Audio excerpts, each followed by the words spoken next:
Welcome to Hello. Die RPG Video Nasty. This is a special Halloween episode of Die RPG. Crew, go and talk for me for a sec so I can make sure they all can hear you. Hey, hi, Hello. hello. Hey, how's it Outstanding. going? Okay, I'm just going to knock on some wood, but there's no technical issues yet. And well, no, that's not true, Dylan. I guess Dylan wiped out all the technical issues. So Yeah. I guess we're okay now. Everyone has to have one Game. technical sponge that all of them attract to. There has to be at least one big technical issue, and I think Dylan just took the hit for all of us there, and that really makes me happy. My name, if you don't know me, is Aram. I am a DM, gamer, writer, photographer, designer, video guy, and I run two TTRPG podcasts, one called Kill Every Monster, and then a network called Dead Ghost Productions, where we put up a bunch of different shows using different games, different systems, sometimes with a big, huge cast like we did for our Die RPG launch, and sometimes smaller shows like we're doing later with Mars Colony. And I'd like to go around now and introduce all my lovely friends who have decided to come play with me. And we're going to start with Tracy. Hey, everybody. I am Tracy Barnett, otherwise known as the Other Tracy. You can find me online anywhere handles exist under that moniker. And if you're wondering, no matter what your frame of reference is for Tracy's, I'm just the other one. That's just how it works. I am much like a rum. I'm a Swiss Army knife of things that I do. A game designer, publisher, editor, audio editor, video editor, producer, so on and so forth. I do a lot of that for the One Shot Podcast Network. I'm the editor of the One Shot Podcast and general worker of things behind the scenes. And as a quick plug, we have a Patreon drive of our own coming up. October 15th through 30th is the One Shot Toberfest. So an event every day on Twitch. So twitch.tv/One Shot Podcast. You One have Shot so Podcast, many One Shot good games RPG. lined up for that. It's one of the two. Yeah. The schedule is loaded. I'm very, very excited. We're doing RPGs. We're doing some video games, some Magic the Gathering, with a few twists. So yeah, come over and check it out and see what we are up to. It looks, so yeah, that's it me. looks amazing. I'm definitely going to come and check that out. Also, I think your mic is popping just a little teeny bit, just so you're Okay. aware. Mhm. Yeah. Okay, good. That wasn't just me. Okay, excellent. Yeah, it was It could just crackling be a a little sound bit. in my head, but yeah. So it is. Okay, popping. if it's crackling, there's not a lot I can do about it Sure. unless I restart my computer. Don't So, worry. We're right. just in a horror game. It's just going to be part of the homage. All right. Sounds good. Excellent. Thank you for joining us, and I'm going to jump over Yeah. to Matt. Hey guys, my name is Matt Hieronymus. I am a DM sometimes, a player sometimes, a nerd all the time, and I love Die. Terrific game, and just happy to play. Awesome. Thanks for being here, Matt. Over to Cole.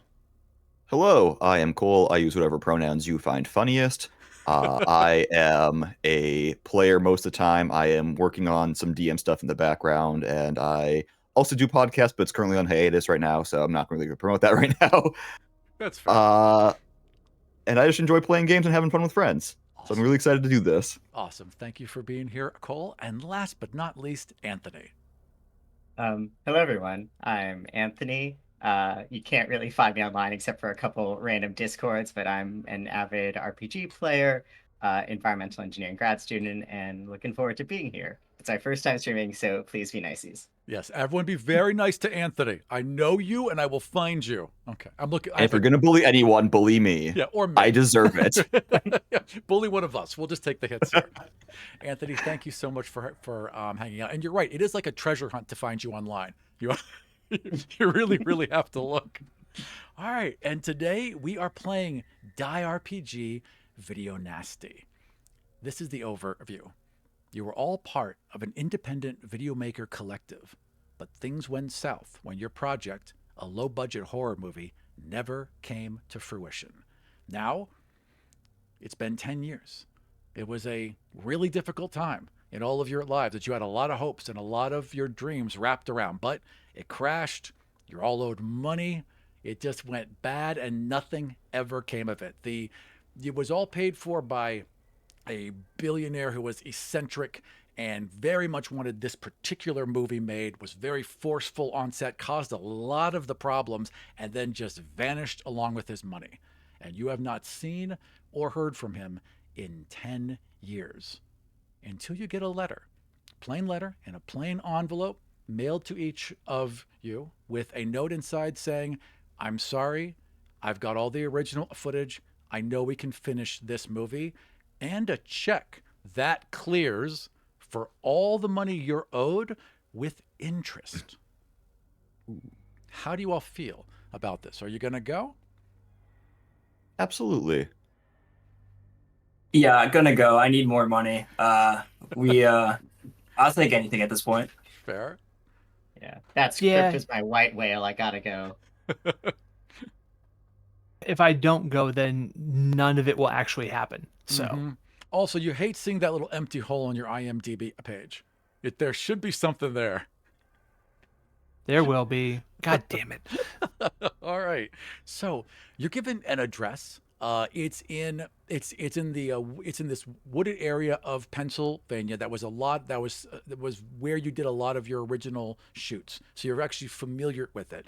There's a parkhead you all pull over and park at. There's a trail that leads down into the woods, and at the end of it is just the perfect cabin in the woods, seated a little bit high up on a clearing with woods ringing it all around.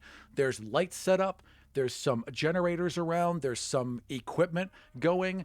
It's getting like the sun is just dipping below the horizon. You were surprised that he said to come out at this hour, but obviously we're not filming now. We're just like getting to know each other again. But all this gear's already here. Everything seems already set up, and it's all pointed towards this one cabin. Yeah. Yeah. Okay. So I will. It better have gotten union labor for this. As you guys walk in, inside this room is a table, 4 scripts, and 4 small jeweled boxes. And now I'm going to ask you guys some questions about how we're going to build our story today. Some of these are going to be for all of you. Some of these are going to be one-on-one. And other ones are going to be questions that anyone can jump in on. The first 4 are general questions that you all are going to answer. Question 1. I play the billionaire, this eccentric asshole that ruined your lives and now maybe possibly fixing what I've done. How did I make my money?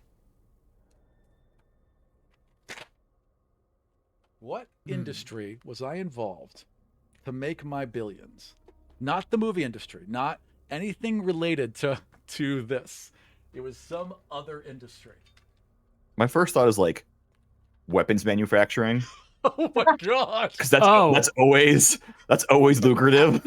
How about like the guidance systems, not like the actual warheads, but like Like GPS type stuff. Yeah. yeah, the guidance the guidance chips in warheads and things like that. And now the company probably makes drones, right? Drones. That's exactly okay. Yeah. Right. So it probably started off a little innocuous, but it kind of like it's like when the Pentagon bought all those PlayStation 3s and hooked them together because they found out that it made a better Yeah, system. it made a supercomputer. Yeah. Exactly. And then like they blocked sales of the PlayStation 3 outside of the US because they didn't want anyone else to do it. Yeah. So it's like that. I made something kind of innocuous initially. It got sucked into the military complex, and I didn't say no to the checks. Perfect. All right. Also, chat is saying you are quieter than the rest of I'm us. quieter than the rest of you. Hang on. Let me adjust that. Give me 1 second here, guys.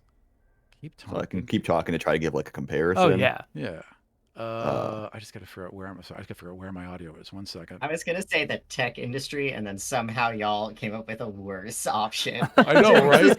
This is technically the tech it's- industry. Yeah, it started that way, It's probably, so much right? And worse then than you I thought it was gonna be. take one DoD contract, Yeah. and suddenly Yeah. you're looking at regular money. Here's the and- thing. Anything that is a technological advancement is going to be made into war machines. That's true. Yeah, All right, exactly. I'm gonna exactly. I'm gonna bring you guys down a bit, and I think if I bring you guys down a bit, I'll bring them to. Okay, hang on. Chat, If you how are bring we us down, they sounding can now? bring us up. I'm talking now. Chat, talk now. Hey. That's What's up? Tell me Hey, how hi, that hello. goes. Well, From what I'm hearing, it sounds a bit better. It sounds better. What is it level at now? Go ahead. I'm gonna keep talking. Should I be louder or should they be louder? Or should you be Sounds louder? better, says Vex. Sounds better? Okay, good. Yeah, Excellent. Thank let's you for roll. the heads up, people. All right, so I always get my volume low for some reason. I don't know why. It sounds fine here, but everything's different online. All right. Yeah. All right. So I have a, a drone factory. All right. Don't we So all? what was now our movie, my big idea, right? Was that I wanted to take all of think like Ready Player One, but for horror. I wanted to take all the big monsters from all the big monster movies and put them into one universe, one interconnected monster multiverse, right? And no matter how many people told me, "Oh, that's a lot of IPs," and that's a lot of people that are going to tell you no, I was like, no, no, no, we'll make it work. And at the end of it, I was like, you know what? It'll just be a parody. And therefore, but like I just said parody. I didn't even seem to know what parody meant because it was a straight up horror movie, but I kept saying it was a parody. So what was the name of that movie? Well, this is one that's just like a mashup of everything. So just like monster mashup or something like that. I wanted to say Monster Mash, Monster but that would be Mash. the Yeah, parody. Monster No, Mash. that's Yeah. perfect. That's So exactly. then you get the parody name, Mhm. you get the alliteration that Yeah, everyone yeah, yeah. loves, but then you're just playing it straight and everyone's very confused. Monster And we Mash. still have to pay IP for Monster Mash, Right. so it's even. Yeah. Right, we Yeah, gotta yeah, pay you the license that 100%. song. We got to pay for the song too, right? All right, perfect. Welcome, new followers. Thank you for joining us. All right, so after that, where did I set? Like, what was my big set piece for the final confrontation of the movie? It was a cliff. Cliff, of course, it It was was a cliff. it was, but like it was. We had to construct it on the soundstage, and the fall had to be far enough that it looked realistic into like Sure. a green screened pit or whatever. So but it took, you were just obsessed with this fucking cliff. Yeah. And every detail had to be, the rocks had to crumble right, that grass had to, and it's like for all of the things that were like sort of not paid attention to about the rest of the movie, this cliff, This obsession with just- detail with just yeah, this cliff. yeah, Yeah, just yeah, the yeah, cliff. yeah, yeah. It was like 3 days of shooting that kept getting interrupted. I kept having to Yeah. reset it. Yeah, 100%. And I think Third that of like the you got budget. you got your undergrad in geology is what happened. and then somehow we're thrust, like that's your passion is rocks. Yes, I love rocks. It had to be right. I originally built drones to check out, the striations Cliff of the rocks. faces. Of Yeah, cliff- exactly. exactly. Yeah. That was my whole Explore thing. the unexplorable caves. If I'd just been left alone with my cameras and my rocks, everything would have been a lot better. Yeah, absolutely. I love that. All right. We're going to start now with Cole. Cole, Hello. you are the director. Yes. I put you in charge of the film. What did I like about you? My attitude, I'm very cheerful, very happy, not too smart, but I make good impressions on people. Right. Big ideas, not much bouncing around. Is that kind of where? Yeah. Big artistic ideas, not so much thoughtful. Is that what we're talking about? All right. Mhm. Okay. What are you looking to get out of this project? Or what were you looking to get out of this project that's now been rekindled? It was just like, it just sounded fun. The idea of all these monsters meeting and having this, like, I think in my head there was like some big kaiju battle that probably was never actually implemented or discussed. But in my head, like, yeah, the monsters are clearly gonna fight. Why would you're telling me we have 20 monsters? They're just all gonna be fine? No. No, they're going to definitely bounce off each other. Absolutely. All right, cool. And what was the twist that you fought to keep in the film? The same generic twist that like almost every monster movie has these days. We're like, oh no, the humans are the monsters actually, Ah. and it's so played out and so cliche. But I just love the idea of it. Yep. The people are the real bad guys. That's always the truth. All right. Anthony, you're playing the writer. Why did I hire you to write on this film? Because as the writer, I had genuine respect and awe for horror films, from the great Ooh. John Carpenter's The Thing to the shitty low budget 80s like stuff that would come out on a shoestring budget. I could find the kernel of horror in it and Yeah. admire it and write it. Yeah. So you were the big horror horror buff. You were kind of the soul of this thing. Excellent. What scene did you insist we work into the plot? I love the long shots where the actor is moving through, and as the audience we know that the monster is behind them, but you have to sit in this quiet, whether it's like, the water pipes dripping or the spaceship creaking. And this probably changed set as we like added and subtracted horror Sure. movie monsters, but we Yeah. had to have that long dread building scene. Yeah. Because the one thing I hate about horror movies is where they're just jump scare after jump scare and you never build the tension. Totally. You're more alien than aliens. That's kind of where you lie, right? Okay, gotcha. Awesome. And what made you walk off the set and not come back? And you were the first one to go.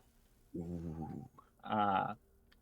Oh gosh. I think it was probably the cliff scene where the idea, it's like, this isn't, scripting, you're just throwing monsters at each other. There is no art, there's no style. What is the person supposed to focus at? This is, pre-CGI, Totally. Marvel movies. They're just throwing a bunch of heroes in front of a green screen. So Right. I just walked away because I'm like, at that point, this is just like pretty colors on a screen. This is nothing.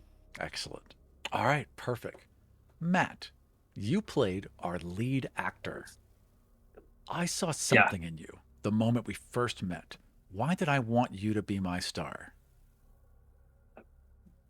I think honestly, just young, full of passion and energy. Really wanting to put 110% into it, and willing to do just about anything to make that scene good. This is your first big break. Yeah. Was I your would first say big like break. first, maybe third role in anything. So Right. just like ready to go. Right. So you're like in your early 20s, or you were in your early 20s, right? Now probably like pushing 30, but at the time it was like, this is like the beginning of your career and you thought it was going to launch you. Yep. Excellent. What was the biggest difficulty you faced on set? Biggest difficulty was just a lot of like differing opinions and direction and ideas, and just not knowing which way to follow. We've got the director wanting to go one way, you're coming in with a different idea entirely and saying, okay, we got to rewrite this. The writer's saying something different, and just a lot of clashing, not sure which way to go. Totally. Okay, perfect. I love that. Then the last one for you is, what's the thing you regret most about working? Oh, no, sorry. That wasn't yours. Sorry. What made you walk off the set and not come back? I would say just like a continued lack of overall coherent vision, and just not knowing where to go. I was like, this is not what acting or showbiz should be, and just like disenfranchised a little bit with that. Totally. It ruined your dream. Yeah, that's tough. Okay. Tracy, you are the producer of this movie. Why did I get you on board to make this all happen? Well, we were dating. Oh shit! Oh. Why wouldn't you? Oh shit! Didn't expect that. All right. How have we been dating for a while before the movie, or was it close together? I think we had been together, let's say, off and on, more on than off, for about 3 years. Right. So you really did this job. You were actually really involved in shows and creating things, and I was like, I've always had this idea for a movie. Right. Exactly. And I don't think I took it very seriously. Yeah. And I think ultimately that was proven to be correct, right? But I think that's what spelled the long off period we've had since then, because it wasn't just the movie that got wrecked, it was our relationship. Right, exactly, because I you were playing at executive producer, so I decided to play at producer. I didn't really do the job the way that I should have, Totally. because I thought it was a joke. I thought you were going to forget about it in a couple of weeks and move on to something else, and you didn't. Nope. You held fucking Cliff. So yeah, And then you just had to basically pick up as I just knocked down walls, you had to run around picking up Yeah. pieces the whole time. or choose just to leave the pieces scattered. Yeah. I think it took me a while. I think it took until the writer walked off set Sure. before I was like, hang on, like people are actually being hurt Yeah. here, right? The harm is being done, and I don't think, at least as part of however it all fell out, I don't think I acknowledged my own culpability, but I did begin to take care of the things I could, while just kind of turning a blind eye to the shit that I'd overlooked Yeah. previously. You tried multiple Um, times to make sure everyone got paid, everyone got taken care of, and I just vanished. I Yeah. didn't just vanish on the movie. I vanished on you. Yeah. And when that happened, it, we all just kind of drifted into the winds, because you were the only thing that tied us together. Right. So You were just 5 people who didn't know each other. Yep. Yep. All right. Perfect. Then what was the biggest difficulty you faced on set? I guess that's been answered. The biggest difficulty yeah. you faced Yeah, was the I mean, fact- yeah. the biggest, I mean, to reframe it just a little bit, the actual biggest difficulty was my own unwillingness to actually pay attention to what was going on, Right. Right. because that, if I hadn't been ignoring it, then things probably could have gone differently, because that's the producer's job, is to smooth out those communication issues between the writer and the director and the executive producer, and make sure the actor is getting a unit. Like, someone has to be steering the whole ship, Totally. and that's usually what I did. Yep. And I just treated it like a joke. So Speaking of jokes, Mr. Zorn from the chat said, every time someone got murdered, the monster mash played. I think I pitched that at one point, and you're all just like, no. that was the we one time cannot there was a afford that. unified front. Everyone just said, it's the title. No. But we did end up like playing it once ironically, right? Where like in a really threatening and frightening scene, this happy, cheerful tune played in the background, and that actually worked out. But that was just to placate me. That was just to keep me to get off it. Yeah, absolutely. Yeah, it's when Leatherface and Freddy finally face off, and it's all slow motion cuts of two big bruiser monsters just beating the shit out of each other. Yeah. They do the monster mash for like the whole 5-minute thing. Yeah. Yeah, and you insisted we paid for the song. We're using the whole song. We're using the song. We're using every minute of that 5.5-minute song, whatever it is. All right. What was the thing you regret most about being on the project? I think the thing that I regret the most about being on the project,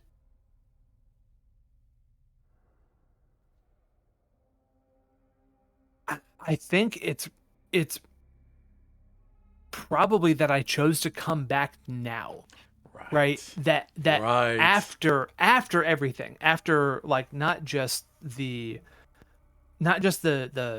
professional fallout of the people who were there originally, not just the personal fallout with you, Yeah. but like then to carry on with your career, and that's just kind of hanging in the background. Like it is a skeleton in the closet, But it's a no one skeleton that may was even- firmly in the closet. Exactly. Yeah. And no one, because no one, we said we were on vacation for 3 months, right? Like, so Right. like, I'm just on sabbatical. Right.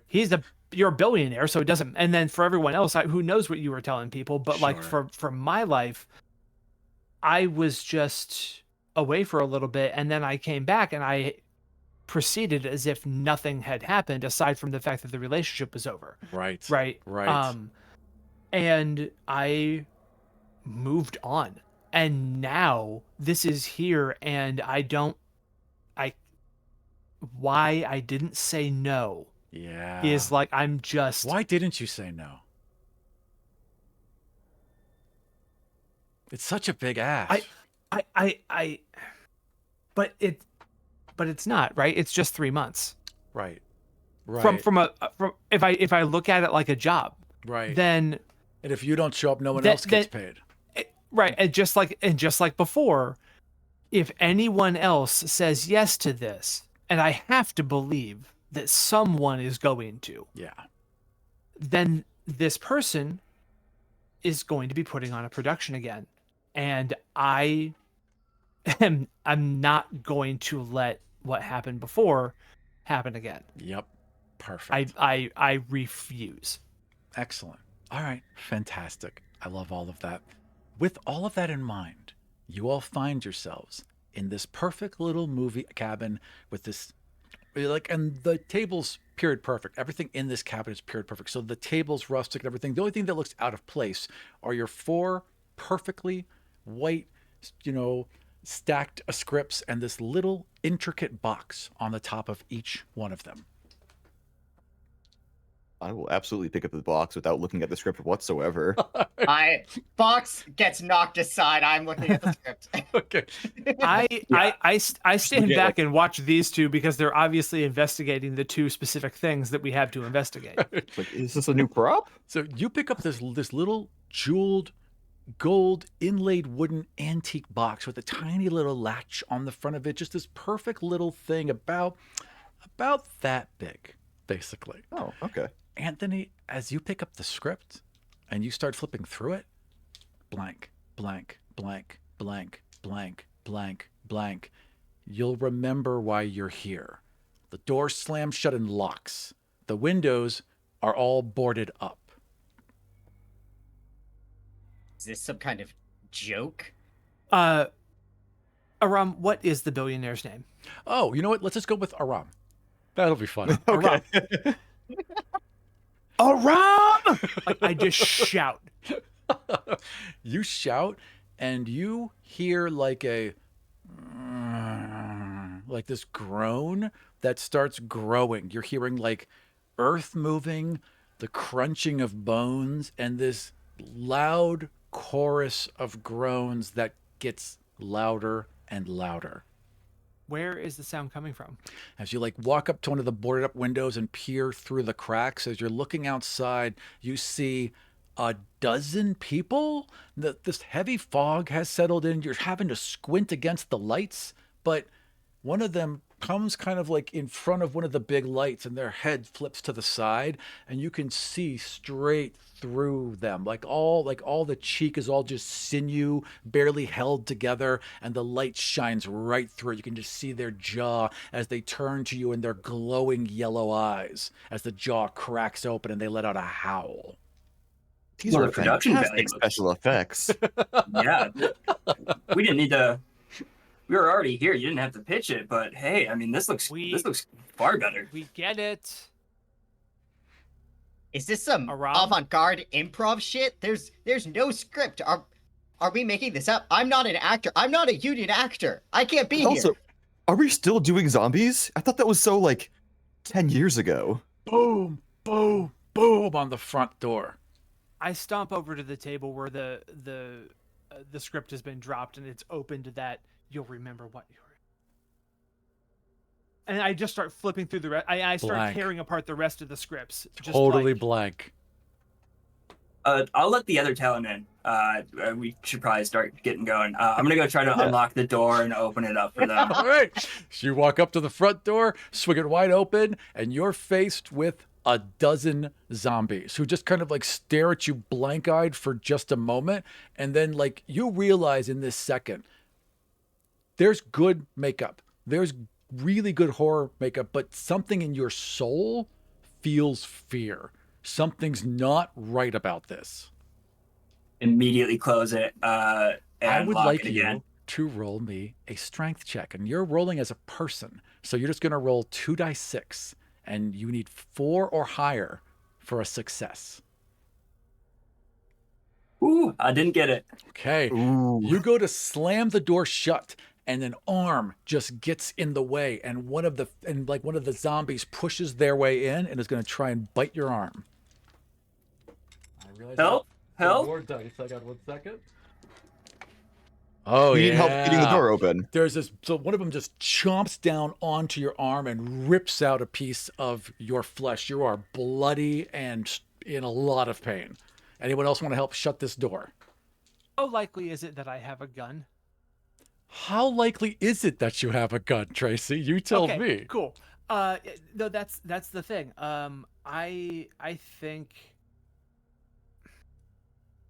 I think whoever I am in this setting is the kind of person that would have like a little snub-nosed 38, like the Hollywood prop gun, Totally. pearl handle revolver bullshit. Totally. Right? Yes. I gave it to you as like an anniversary gift. Yeah, and again, for all the reasons is why I brought it with me.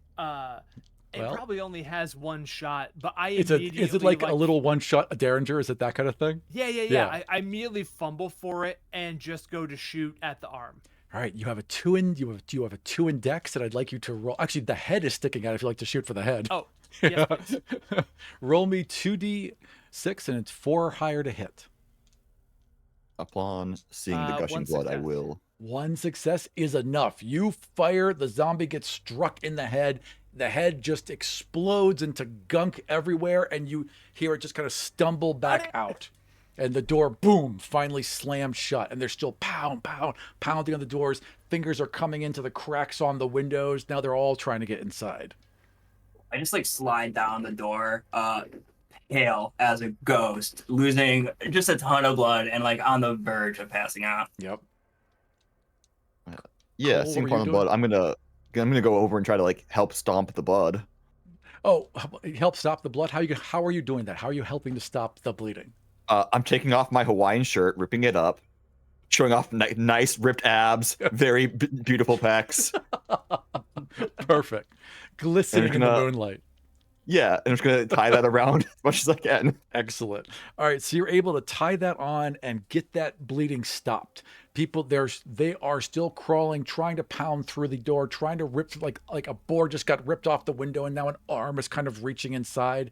As that's happening, Anthony, when you knocked your box to the side, a die rolled out of it. You didn't notice it at the time, but one single die rolled out of it.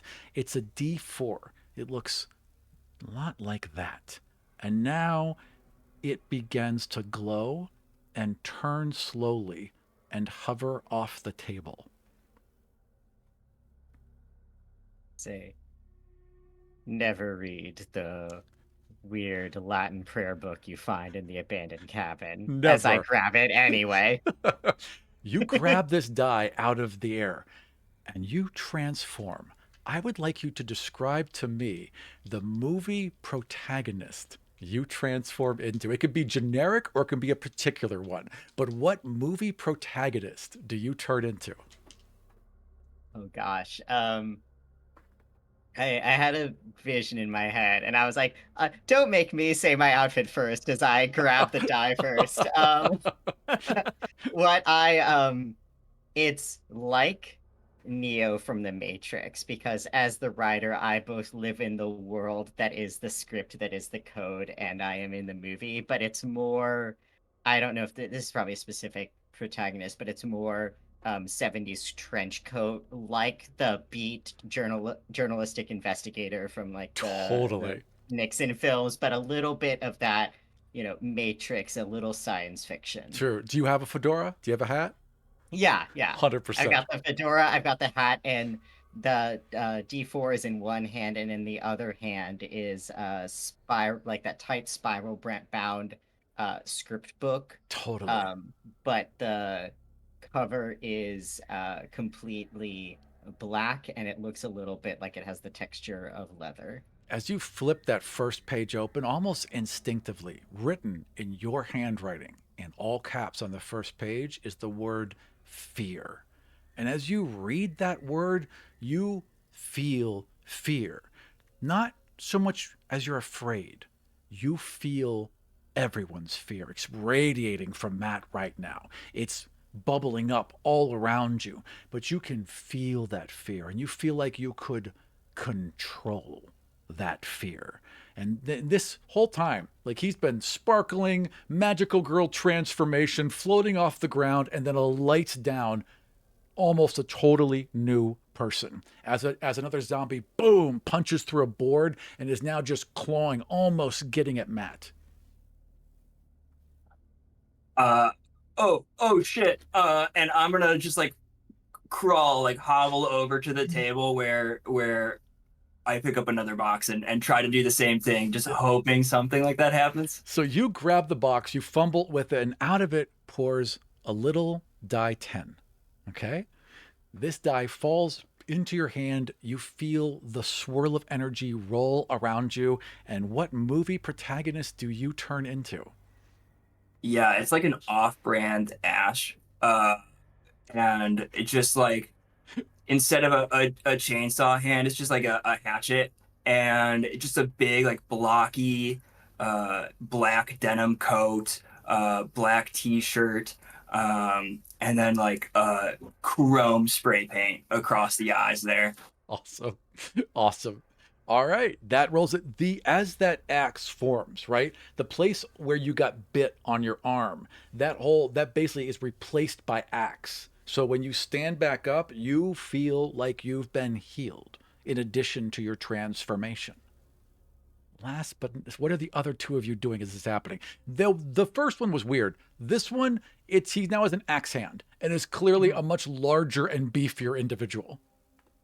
I look at you. Yeah, I've been holding on to mine. I'm just gonna open it up, see if there's a die on mine as well. Yep. Cole, inside yours. Now the other ones had beautiful dice, individual dice. Anthony, this D4 is the only die like it in the entire game. It is special and it is yours. Matt, this die 10 is the only D10 used in the entire game. It is special and it is yours. Cole, this is a D6. It's not special in any way whatsoever. It's exactly like all the other dice in the game, and that's what you find inside your box. While their dice were beautiful, little individual works of art clearly cut in motifs to invoke horror, yours is a little piece of plastic. Plain white, black lettering, scuffed. Pick it up and be like, did we run out of budget? And as you think that, a wave of energy washes over you. Explain to us the movie protagonist you turn into. I turn into Ken from the Barbie movie.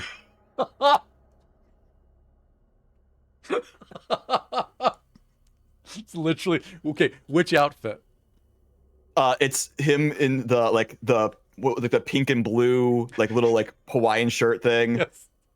Is it the beach outfit? Yeah, like the pink blue stripes bright blue sandals. These little teeny beach shorts. Yeah.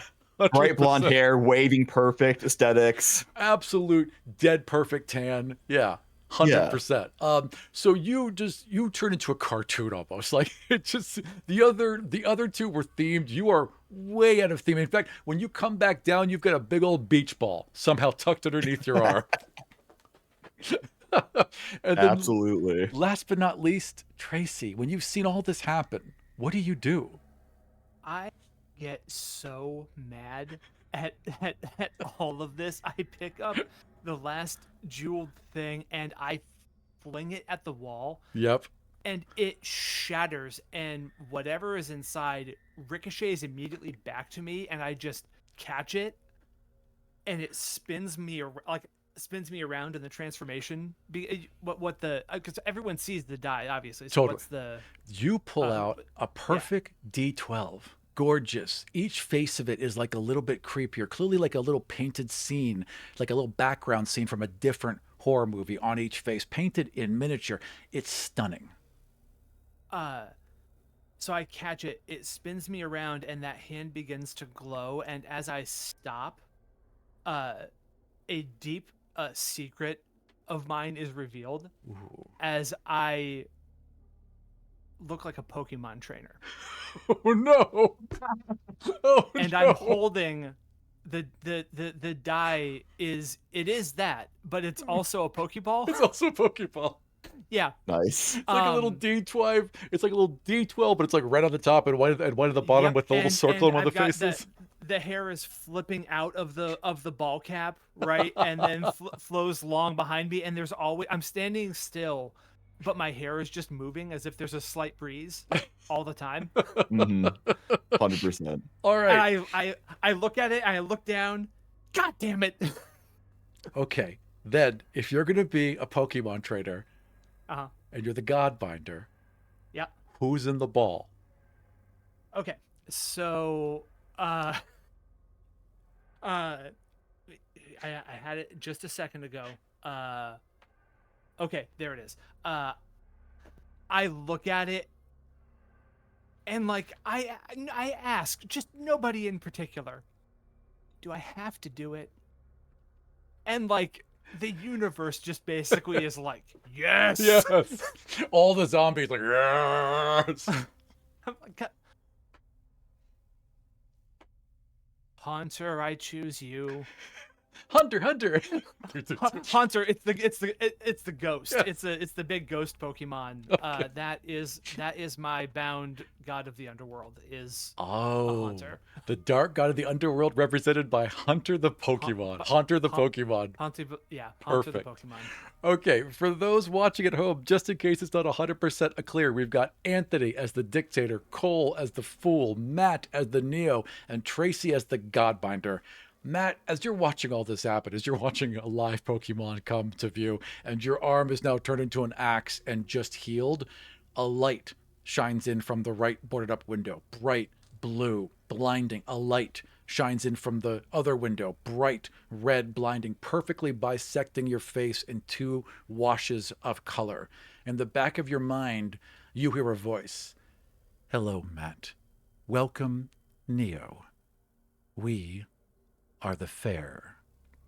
What can we do for you? As zombies are punching and smashing and the whole cabin is starting to rock left and right. I could use a gun. A gun you shall have. Now, is that the Neo power you chose? Or is this just the Yes. gun that you get? Well, no, you chose No, gun. yeah, this- Perfect. Yeah. Describe this gun that appears in your non-axe hand. It's a sawed-off shotgun. It course it is absolutely going with that theme. Short, stubby, not embellished at all. Sure. And it just like it twirls, whips in the other hand, cocks, and we're ready to go. All right. As that happens, a zombie has now ripped a board out from the window and sticks their head through. Fire. As you point and fire, what is your catchphrase? This is about to be a bad time. ... for you. Click. I would Do you like- say the ... out loud as well? Yeah, I've got to make sure they're there for the emphasis. This is a it's- problem you guys had on set. Matt It's always read scripted. stage directions, no matter what you did. If you highlighted them, if you wrote them in different colors and different fonts, Matt would always read the stage directions. All right. I would like you to do this then. On your Neo character sheet, I would like you to roll your dex. I believe it's 3 for a Neo, correct? Yes. So roll 3 dice, and you want a 4 or higher for successes. If you get a 6, also tell me. I've got a 4 and 5, 2 successes, and then a 1. Okay, the 4 and 5 is fine. You put that gun basically up to this thing's head and you pull the trigger and it explodes, just blows up in this huge, almost confetti exaggerated way. Like you'd pack a squib with like a spaghetti and a bunch of, blood-like stuff to make it look bigger. It's that kind of ridiculous explosion. As it blows up and just kind of like, the body falls out and it's falling to almost dust as it does, a coin, a gold coin, falls to the ground and rolls to your feet. Yeah, go ahead and pick it up and just put it. I drop the gun first to pick up the coin, since I Right. struggle with the axe, and it's like, oh wait, can't pick it up, and then just put it in my pocket. As you pick it up, a coin slot appears somewhere on your body. Where does it appear? I think like just kind of the end of the arm right before it attaches to the axe itself. Yeah. So just like lower bicep. Totally. So there's like one of those like 25-cent to play things you would see on the front of a Yeah. pinball machine right at the right at the hilt of the axe. As he picks that up, the front door slams open and 4 zombies spill into the room. We're going to go alternating now, starting with Tracy. I say, all right, well, if we're going to do this, we're going to do this. And I am going to do my scripture. Yeah. So I get to, my scripture is the skeletons. So Ooh. I will roll a check, and for every success, I summon 1 stop-motion skeleton or similar bone construct per level in this god. Yes. All their stats are 2. They have 2 health, no guard, and no defense. They Awesome. follow my orders but are non-sentient, and if I cast the scripture again, it will destroy all skeletons from a previous casting. That's so cool. Okay. Yeah, so to cast the scripture, I roll a wisdom die pool plus a d12 with a difficulty of 0. And Correct, then correct. Works, as promised. Yep. So wisdom is a 3, and then I have there is my own d12. Nice. And that is 3 successes, including a 12 on the 12, if that is relevant. Whoa. Okay. So, yeah, it is. You Oh. reach out to this dark god for the first time. Give me an impression of what Haunter sounds like from Pokemon. Like no Beautiful. words, there's No no words. speech, and the tongue is like, do you remember the real Ghostbusters cartoon when Yeah. we got to see Slimer in action? Imagine that Haunter is purple Slimer, but he's spiky and doesn't eat as much. His tongue is just always out and wet. Gross. Okay. It's disgusting. So- I cannot imagine how he smells. So you hear this, like everyone else, including you, hears this, but Yeah. like in your mind, you're also hearing, "I've chosen you. You are the perfect one." And then, "I love you so much," and a big wet lick along your face as you cast this spell. It doesn't summon a skeleton.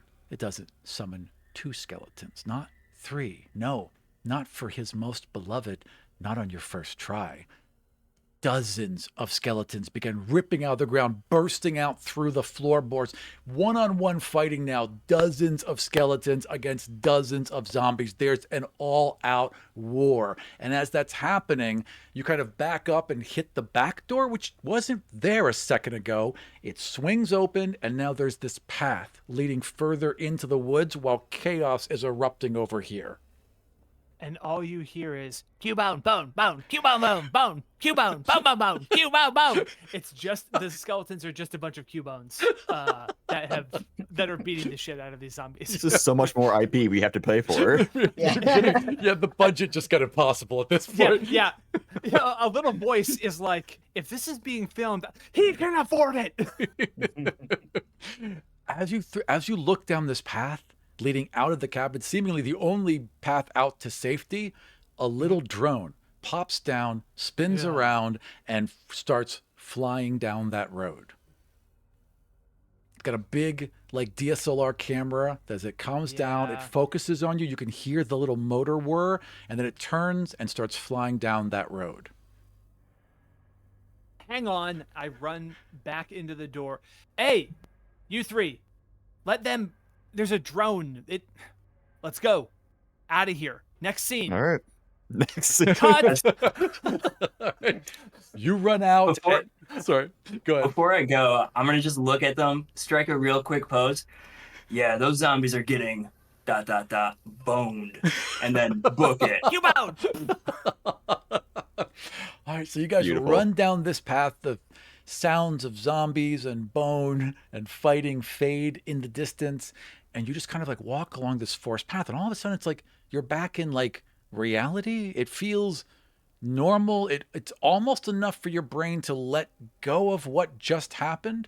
Thank you, Mr. Zorn, for that donation. We truly appreciate it. All of our donations go towards making shows for you guys and towards the budget for our next production. So that helps us. That helps us out so much. Thanks, guys. So as you're walking down this path, it begins to open up. The fog has not let up. It's even thicker now. It's hard to see a foot below onto the ground. And as the path opens, as the trees give way and the fog lightens just a bit, you're looking out over a campground and a beautiful crystallized lake.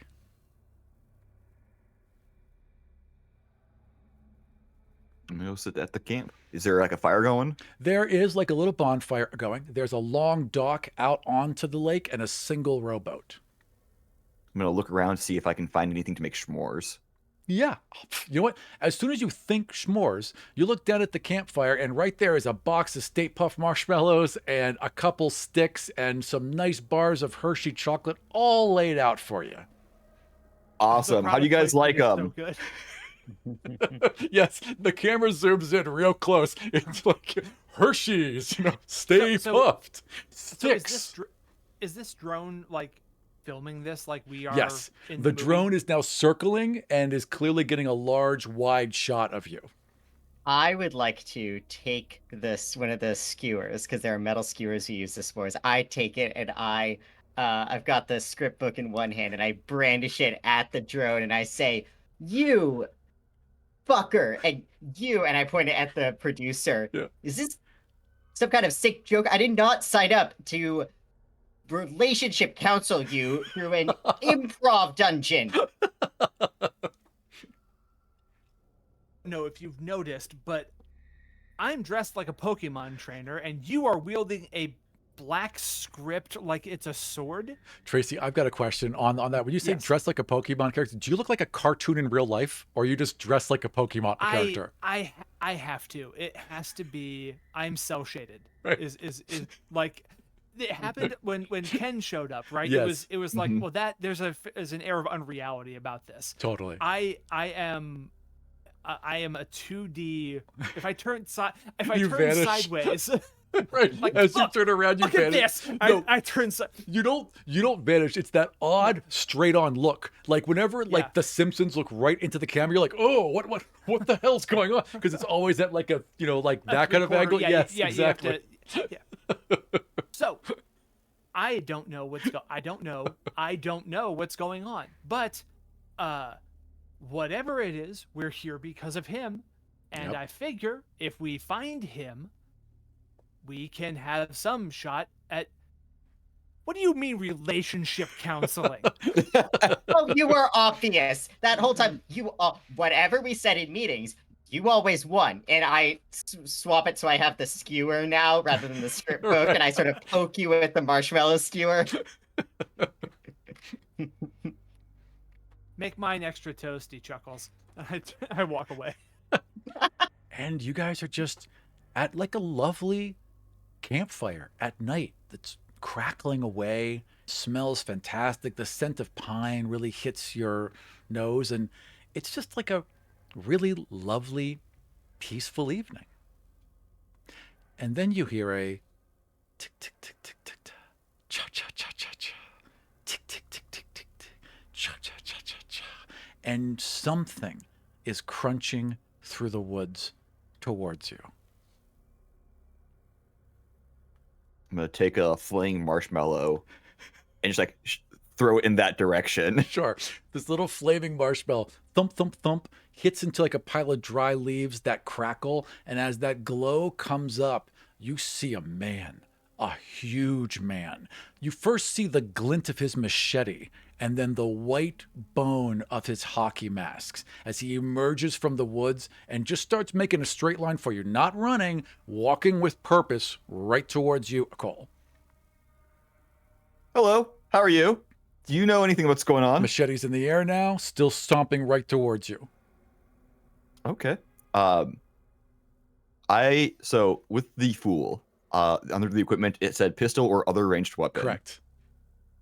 Can my other ranged weapon be the beach ball? Sure, that's so dumb, but yes. Yes, it can. Yes, exactly. Be the It's so beach ball. dumb. Yes, it can be. I'm going to take the beach ball, give it a nice little serve, say heads up, and hit it at him. All right, is it strength or it's got to be dex? Okay, It has to be dex. Okay, roll your dex to hit. Now you are Okay, full rolling six. with your dex and your full die because this is absurdly foolish.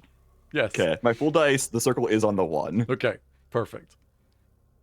That is 2 successes. Okay. By the way, the circle die, how the full die works for those at home is that there's going to be a circle on one of the fool's die 6s. Every time they roll and they don't get a circle, they add a new circle. If they get the circle, something very good happens and they put an X over it. You can keep gaining X's and you can keep getting circles until the X pops up again and something bad happens. When something good or bad happens, the dice resets.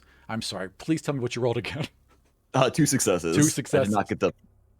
You smack this beach ball with a surprising amount of force. It smacks him in the head. He sends his neck back, and when his face comes back down, the mask is gone. It's this gnarled, horrible-looking creature, but it didn't slow it down, and it comes straight for you and swings with its machete. Oh. I need one more. Hang on. All right. Oh, dear God. 4, 5, 5, and a 6. All of those are successes, and I got a special die. So when that machete comes down, it takes off your hand, and you take 3. Oh, sorry. How much? Excuse me. How much? Not dodge. What is it called again? Guard. Sorry. How much guard do you have?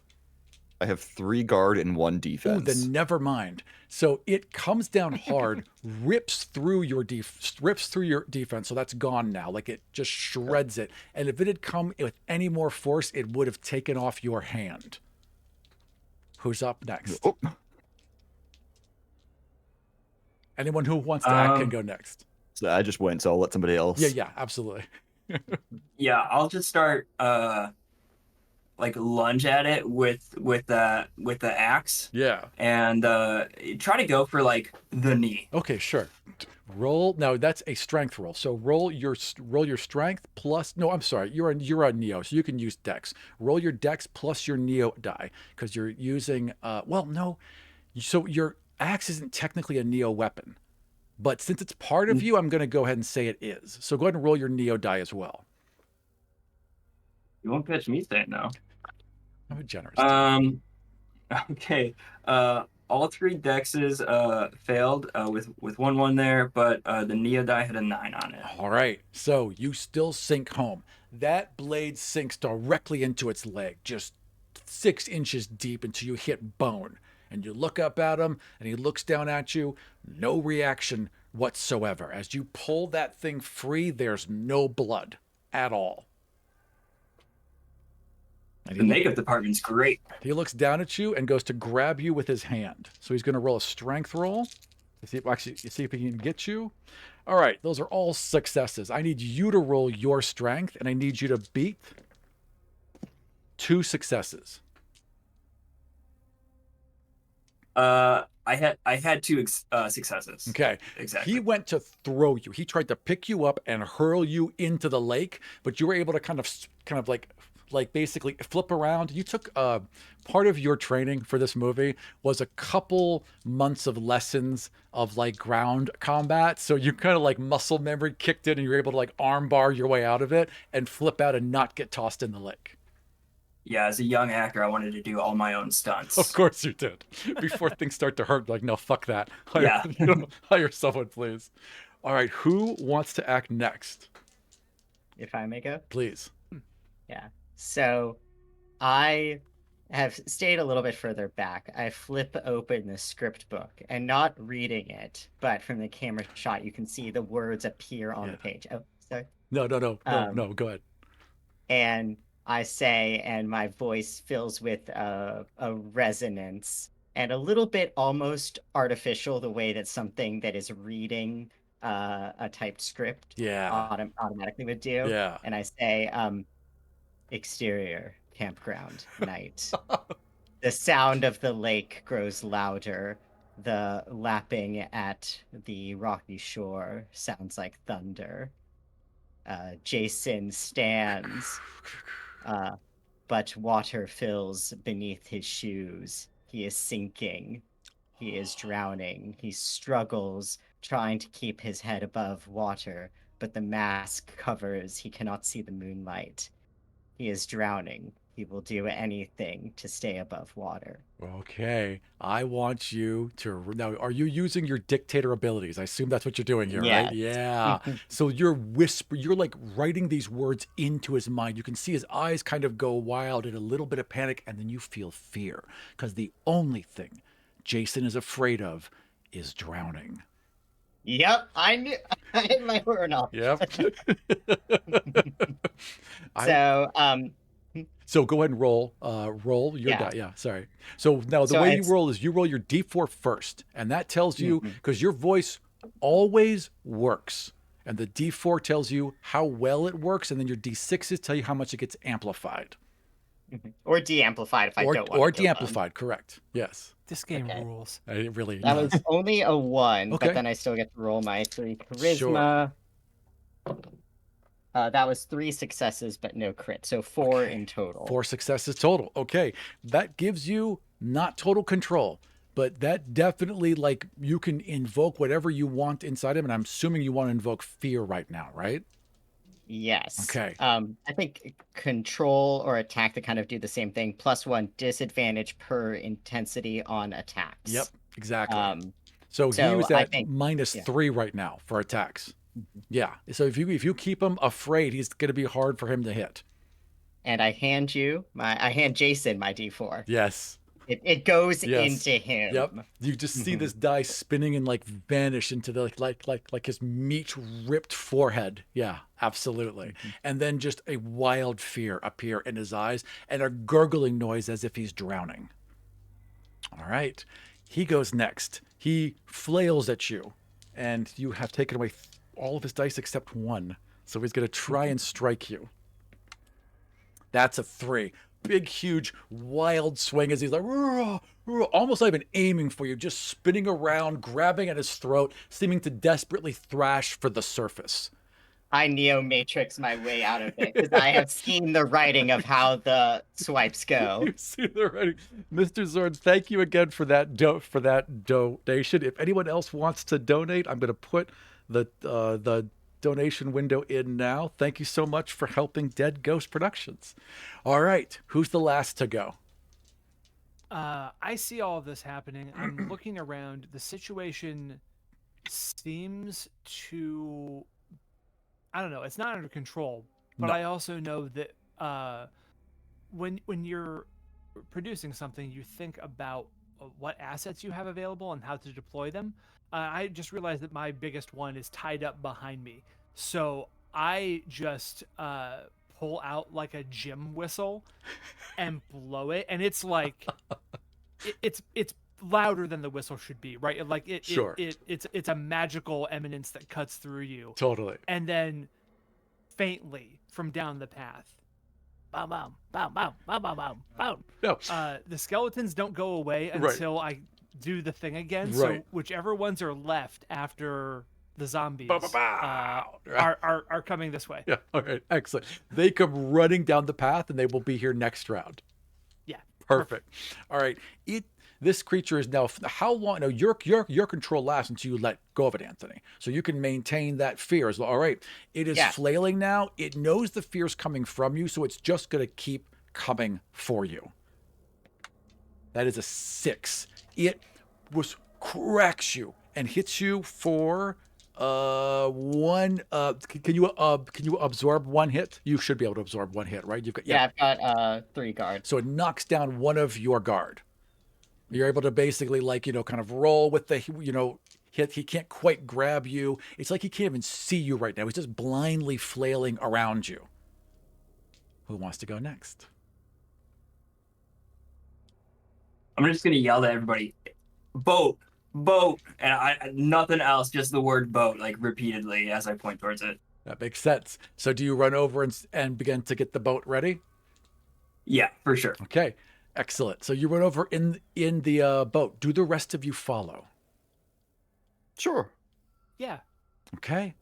Anthony, yeah, all I right. think the skeletons are just going to be our rear guard. They're going to just end up mopping up whatever we leave. Totally.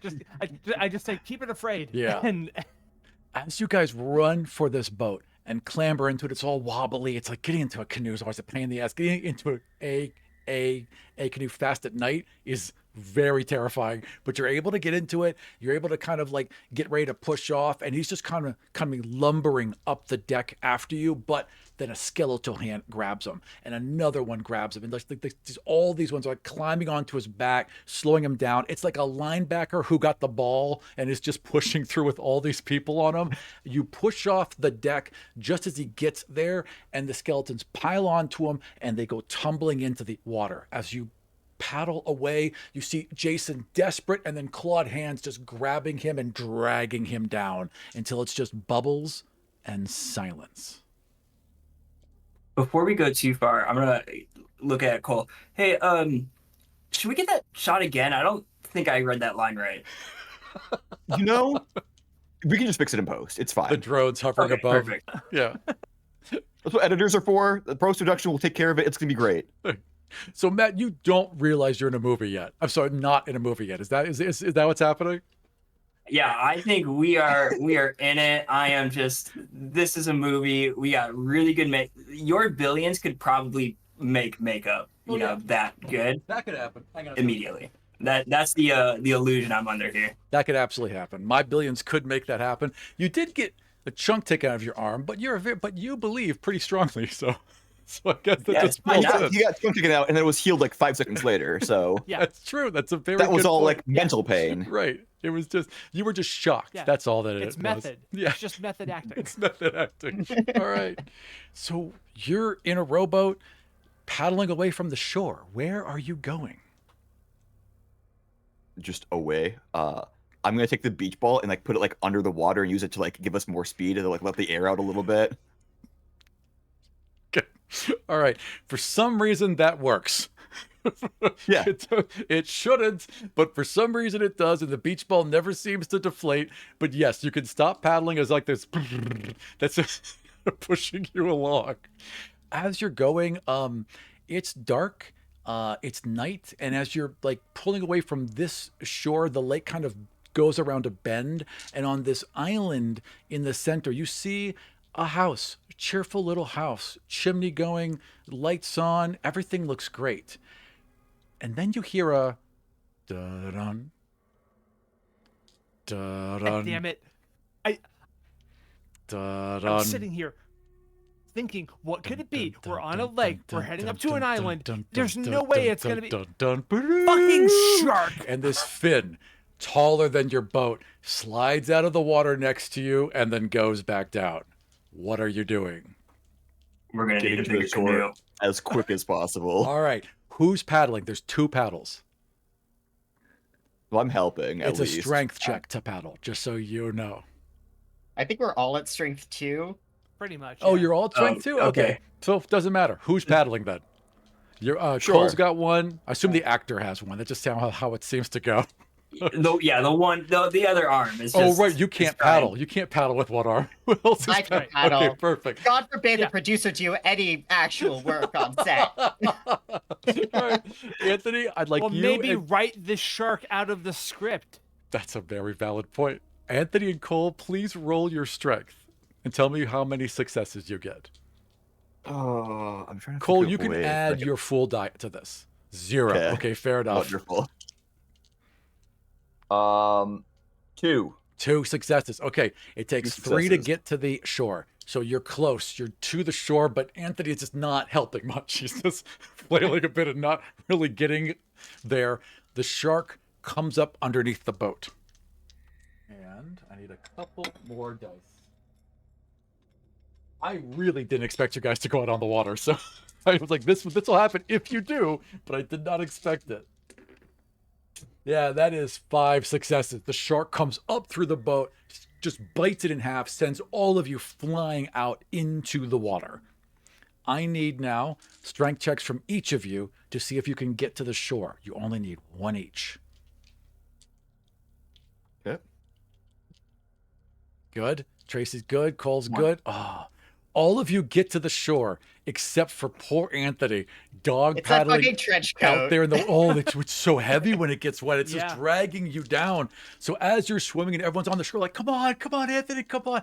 You guys can see the fin pop up behind, and Jaws goes to take a bite.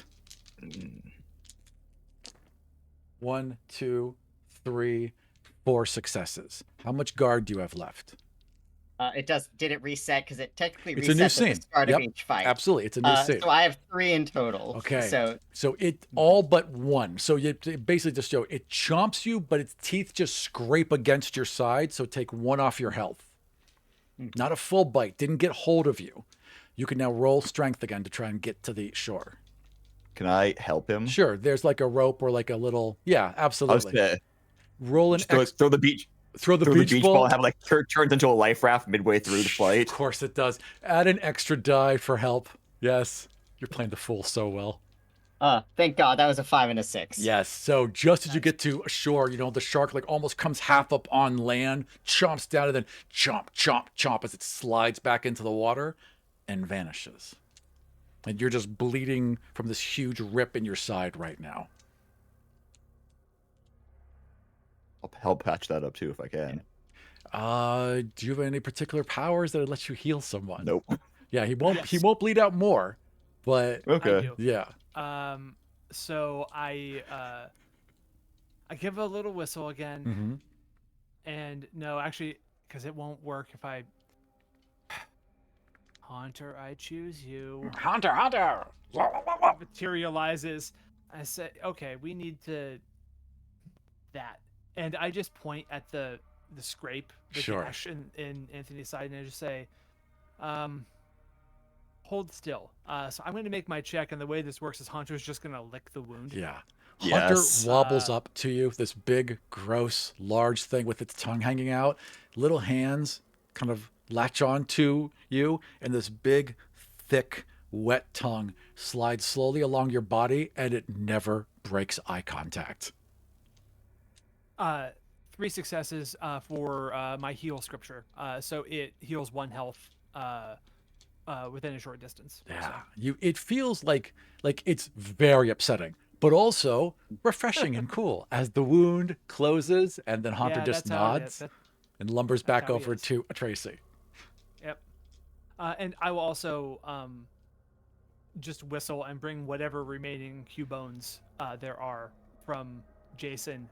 They can just walk on the floor of the lake. Oh, sure. Yeah, they catch just, up they with us. kind of, blah, blah, blah, blah, blah, blah, blah, but then they're just walking along Yep. to get to where you are. Exactly. How many of the dozens are left? At this 3 point are in time? left. Okay. Yeah, Jason, not he managed bad. to take a couple out, even going down. Yeah, absolutely. Cool. All right. And then behind you is a beautiful, well-lit cabin. Well, actually more like a house. Like, you were in a cabin. This is more like a lake house. This is someone's got money in here. In say. fact, Tracy, as you're looking at it, this was going to be our lakeside house. This is the one that we picked out all the materials for, found the plot of. I even bought the land. This is the house we were going to build together. I'm livid right now, and I don't say anything. I just start marching up the path to the house. Excellent. Are you all following? I have picked up Anthony and just like fireman carrying him to make sure he's not hurting himself anymore. You're perfectly fine, but you are Yeah. being carried. Is that okay with you? Uh, Beach ball in one arm, Anthony over the other. yeah. Yeah. All right. This is the Neo Ken fanfic that everyone was searching for. Yeah. All right. So you guys, I'm sure if I go into AO3 right now, there's at least one of oh, those. 100%. You guys get to the front door. It's one It's of those. called Dodge This. Sorry. It's one of those big, like double open doors, right? That swing open into a long hallway with perfect little scones all along the side, and all this little built-in shelving that we just absolutely loved. Mm-hmm. Beautiful It's cherry wood. all the ticky little details that that as I fancy myself able to do, that take your money and refine it from a blunt hammer into something that produces something nice. Yeah. And it has some artistic merit. Totally. The problem is that as I'm walking in here, I'm racking my brain for what horror movie franchise could be attached to what we're doing, and like horror was always more your thing. Right. I know the big, obviously Jaws. I was like, oh, water, maybe it's that, and I'm going like Poltergeist, and then I stop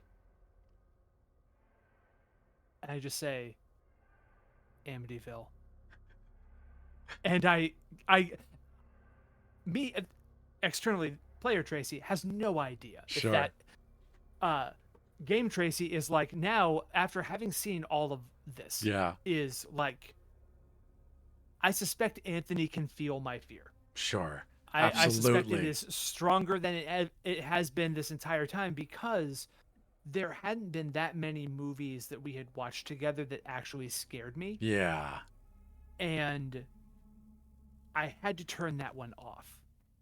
And as I'm looking around this house, I'm noticing, I can't remember if they're things that I thought that we wanted because that's what we wanted, or if whatever is happening now is like taking ephemera from this fucking movie. Yeah. And but like the staircase looks like the stair, and this is the Amityville house was all run down. No one had lived there. There've been murders and blah blah blah. But this is like, this is what happens if the house lets you fix it. But Yeah. like, oh god, like I'm on the verge of a panic attack just like looking at this, because everything is kind of crashing home. Totally. As you're thinking that, you hear like wood creak and bend. This hallway seems to be going on for an awful long time. And as it does, and there's these creaks and bends, and you're walking along, there's so many mirrors. Mirrors on the walls. Now there's mirrors on the ceiling. The floor has mirrors. Why would the floor have mirrors? And it's just like the longer you go, the more mirrors, until you just seem to be in a hall of mirrors. Reflections everywhere bouncing back at you. The house continues to shift and groan a bit. And in the distance, you can hear someone. Who is someone? There was an intern on set. And she was new, fresh faced, really eager, and just got put through the ringer. What was her name? Sarah. Sarah. Sarah. Sarah. Sarah. Holy. I was also I think that I just referred to her as someone. Mm-hmm. I Yeah. called her someone. None and I of you was were like, great to Sarah. And none of you are Can- necessarily bad people. can someone but... get over here? And I always meant, Yep. You always meant Sarah. So Sarah had a pretty rough time on this set, and none of you really helped. As you're walking through this hall of mirrors, they suddenly become almost like two-way. Like you can see into a room inside the house, and there's Sarah. And she seems to be looking right at you. But as you put your hand up and like wave, you realize she can't see you. So this must be a one-way mirror. And she looks at you, and she says a word. Candyman. She said it once. What do you do? Oh, thank God. I could use a coffee. I'm glad you're here. Looks past you, just right over your head. Candyman. I'm going to have my magical beach ball transform into a megaphone and yell, "Cut!" You're just screaming as loud as you can, right? Yeah. No reaction. Candyman. Well, God damn it.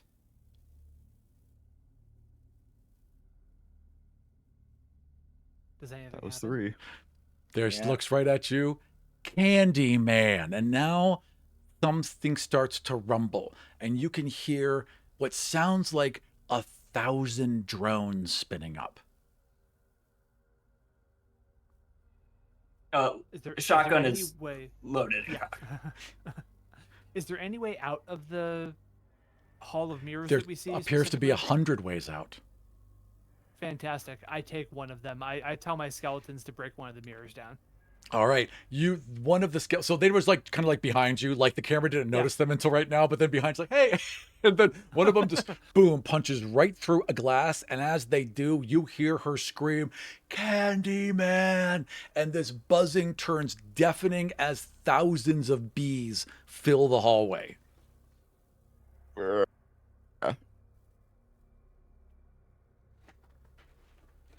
Uh, I'm gonna fire at the bees. A lot of Sure. bees. I gotta take one of them's gonna die You at least. fire at the bees, a lot of bees die. You kill at least 100 bees, right? And you blow a hole through the glass, and you guys can now see a clear path out. Let's run. Yeah, run. Right. You guys run seemingly forever through this house, through doors, through darkness until it's all just black, but you're still running forward and you blow through one last big heavy metal door and you're now like in an old manor house. Like it's like there's all these like there's a butter churn in the corner, there's all these doilies everywhere. It just feels very 1800s everywhere around you. The drone. And there's outside the window, you just see the drone pass by, and then there's a little flash of lightning, and you can see a tall black man in a big, thick fur coat who just smiles. And then there's another flash, and he's gone. Well, let's keep walking. You are in a room. The door behind you is gone. There's a front door seemingly to the outside world. That's pretty much it. Yeah. These Out to the dolls creep outside me world. out. I'd rather go outside than be around these dolls. Yes. There are a lot of creepy dolls in this room, a whole bunch of them. So you go outside. You throw open the door, your foot hits a dirt path, and around you is like there's several homes. Some of them have some candles lit. There's no electricity, there's no cars, there's no noise. It's just this old village. And in front of you is a horse. There's a horse tied up, and there's two horses tied up with a carriage in front of you. Otherwise than that, the place seems empty. Hey, Anthony. Just so I can get my motivation for this next scene, can you let me know what's going on? I sigh. So there's a village, two horses. Is this I take my sort of horror film eye to it. Is this like, are we talking Romanian village with a big castle on top? No, Are we're we talking like old Americana. Oh, Yeah. okay. Mhm. Uh, Could I roll an intelligence to see if I recognize this set? Yes, Because that's not absolutely enough you for can. me, the player, to. Yeah, absolutely you can. Actually, wait. Is there anyone near to us? Besides you guys and the horses right now and the drone Okay. right now, no. No one for me to talk to. Yeah. Twos and threes are the things I keep rolling. Those dice are going to dice scale, so no. All right. It feels familiar, but you're not sure. You can't quite place it. It's a little generic, you know? Looks like a half a dozen universal sets. Yeah, it does. mhm. I would like to Uh, go into a building to see if I can find someone to interrogate. Sure. You walk up to buildings, and like as you walk up, windows get pulled shut. You know, shutters get closed, doors get locked. You knock, and no one responds. Are we the monsters? Or is it finally happening? Can I catch a glimpse of someone as they are shutting a window? Sure, absolutely. I assume my D4 returned to me when Jason died. Absolutely, it Okay. did. Yes. Well, died. Does Jason ever really die? But yes, your D4 returns to you. I turn and I open the script book opens. Exterior, generic Americana village. The resident opens the door because they know that whatever is outside. Yeah, I don't even have to roll for it. Great. No, it's happening. This is absolutely happening. This is just an NPC, so this is absolutely happening. Yeah. Yeah. Mhm. Yeah. So he, like, his eyes kind of glaze over, and he's like, man in his like late 40s, got overalls on that are kind of dirty, a waffle shirt underneath that was once white, and you just see him like open the door, and like it as it opens, like you can see him there. He's standing there, stock still, horrified by you, absolutely terrified by you. What year is this, and what is the name of the town? It's the same year in the same town that Candyman was from. It's like the 1800s, Wait, and I guess literally like Virginia. I brackets. don't know. Yeah. Yeah. So it goes brackets, year and town Brackets, Candyman years, is from. yes, exactly. They just kind of announced like the little fill-in. Yeah, exactly. Town to be replaced. Town to be written in later. Date 1800s. The And- Candyman takes place in 2020-ish. In our time, but Right. his origin but story. The history, his Yeah. origin. Oh, okay. Yeah, okay. yeah. As they say that, there's like for like just a moment, their real face kind of breaks through, and their eyes go wide, and you just hear "run," and then a hook bursts through their chest, curls back, lifts them off the ground and over to the side, and the Candyman just smiles at you, drops them, and goes after you. Who wants to act first? I think I would like to act first because I give them disadvantages, which means they are Yes. less. So I think me going first. Yes, I think that's a good So- move. Solid. Yes. As I rapidly flip through the Rolodex of like, God, I saw Candyman like 20 years ago. Like, I say, interior, 1800s home. Flames lick the walls and under the floorboards. Heat haze obscures the camera lens. Candyman stands, but the smoke fills his nostrils. He continues to cough, trying to clear his lungs. Awesome. And I would like to give disadvantage. If he's not trying to clear his lungs, he gets disadvantages. Totally. Roll your d4. Let's see what we're starting with. Another one, but I Okay. will roll my 3. Okay, Candyman has a will of 5. Only one success, so I did not. You say these words, and you can see the flames flicker up in Candyman's eyes, and you see bees swirling around him, bursting into flame and just falling like little, hot embers all around him. But the smile never fades, and the hook just comes back and it goes right for you.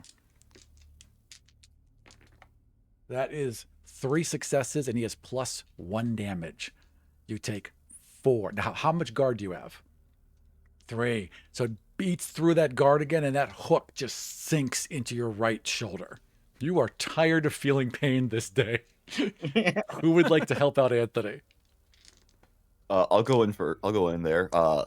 The beach ball will transform into like a little like rapier Sure. type weapon. Sure. And I'm just Why not? start And it's a fencing toy him. rapier. It's like one of those Yeah. like pirate things you get at Halloween. Yes, absolutely. In fact, as you swing it, there's a little voice box inside that says, "How about thee?" Whenever you swing the sword.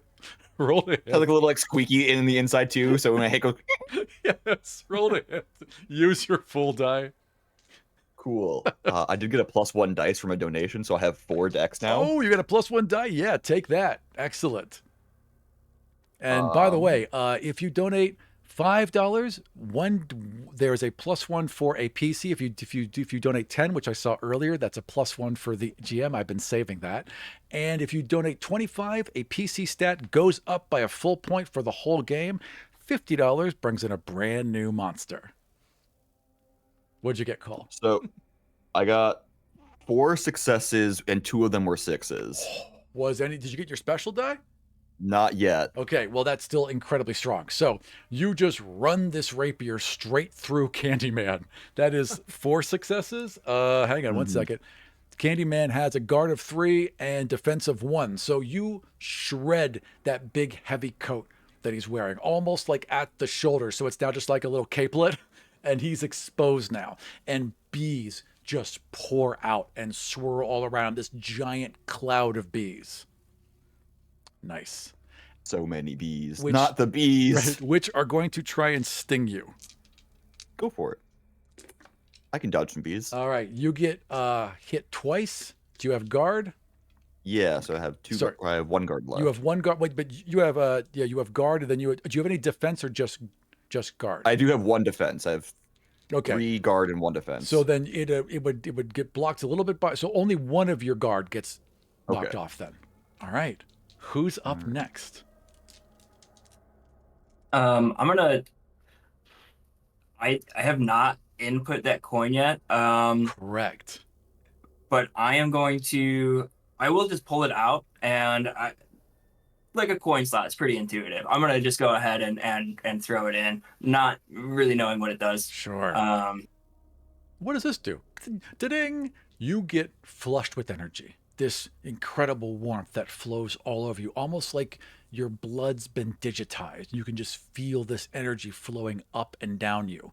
Would you like that coin to empower the thing you already have or to unlock a different Neo ability? I would say empower what I already have. All right. So as you put that coin in, you see there's like as your it's one of those kind of shotguns that cocks open and then closes again. So there's 2 big slugs in it. It's been open, and as it's open and was empty from you firing it earlier, this golden slug, pure gold, shining like it was brand new and polished, appears in your shotgun as you flip it back closed. And I'm gonna go ahead and just fire. All right, you point it at Candyman and fire. Roll your dex plus your Neo die. Okay, I've got 3 successes, 1 crit, and then a 7 on the Neo. Yeah, I mean, okay. I also need you to roll your Neo die, and if it's odds, the upgrade works flawlessly. If it's evens, there's a complication. Okay, so with the 7. No, you have to roll again. I'm sorry. Roll the Neo die I one roll more again. time. Yeah. 8. So okay. So how many successes do you have? 3. All right. Point that gun and you blast him. The bees scatter and he just gets struck straight in the chest, thrown back a good 10 feet, like only works in movies, right? Like that's not how guns work. But he gets thrown back 10 feet and just slammed against a tree. And he's just kind of, just standing there now with a big branch coming out of his chest, but he's beginning to pull himself off of it. Oh, I forgot my line. No, That's the complication. No, It's fine. We'll ADR it. That's the complication. No, the complication is your gun's jammed and won't work for the rest of the scene until you unjam it. But you impaled him, so he can't act this round. Who goes next?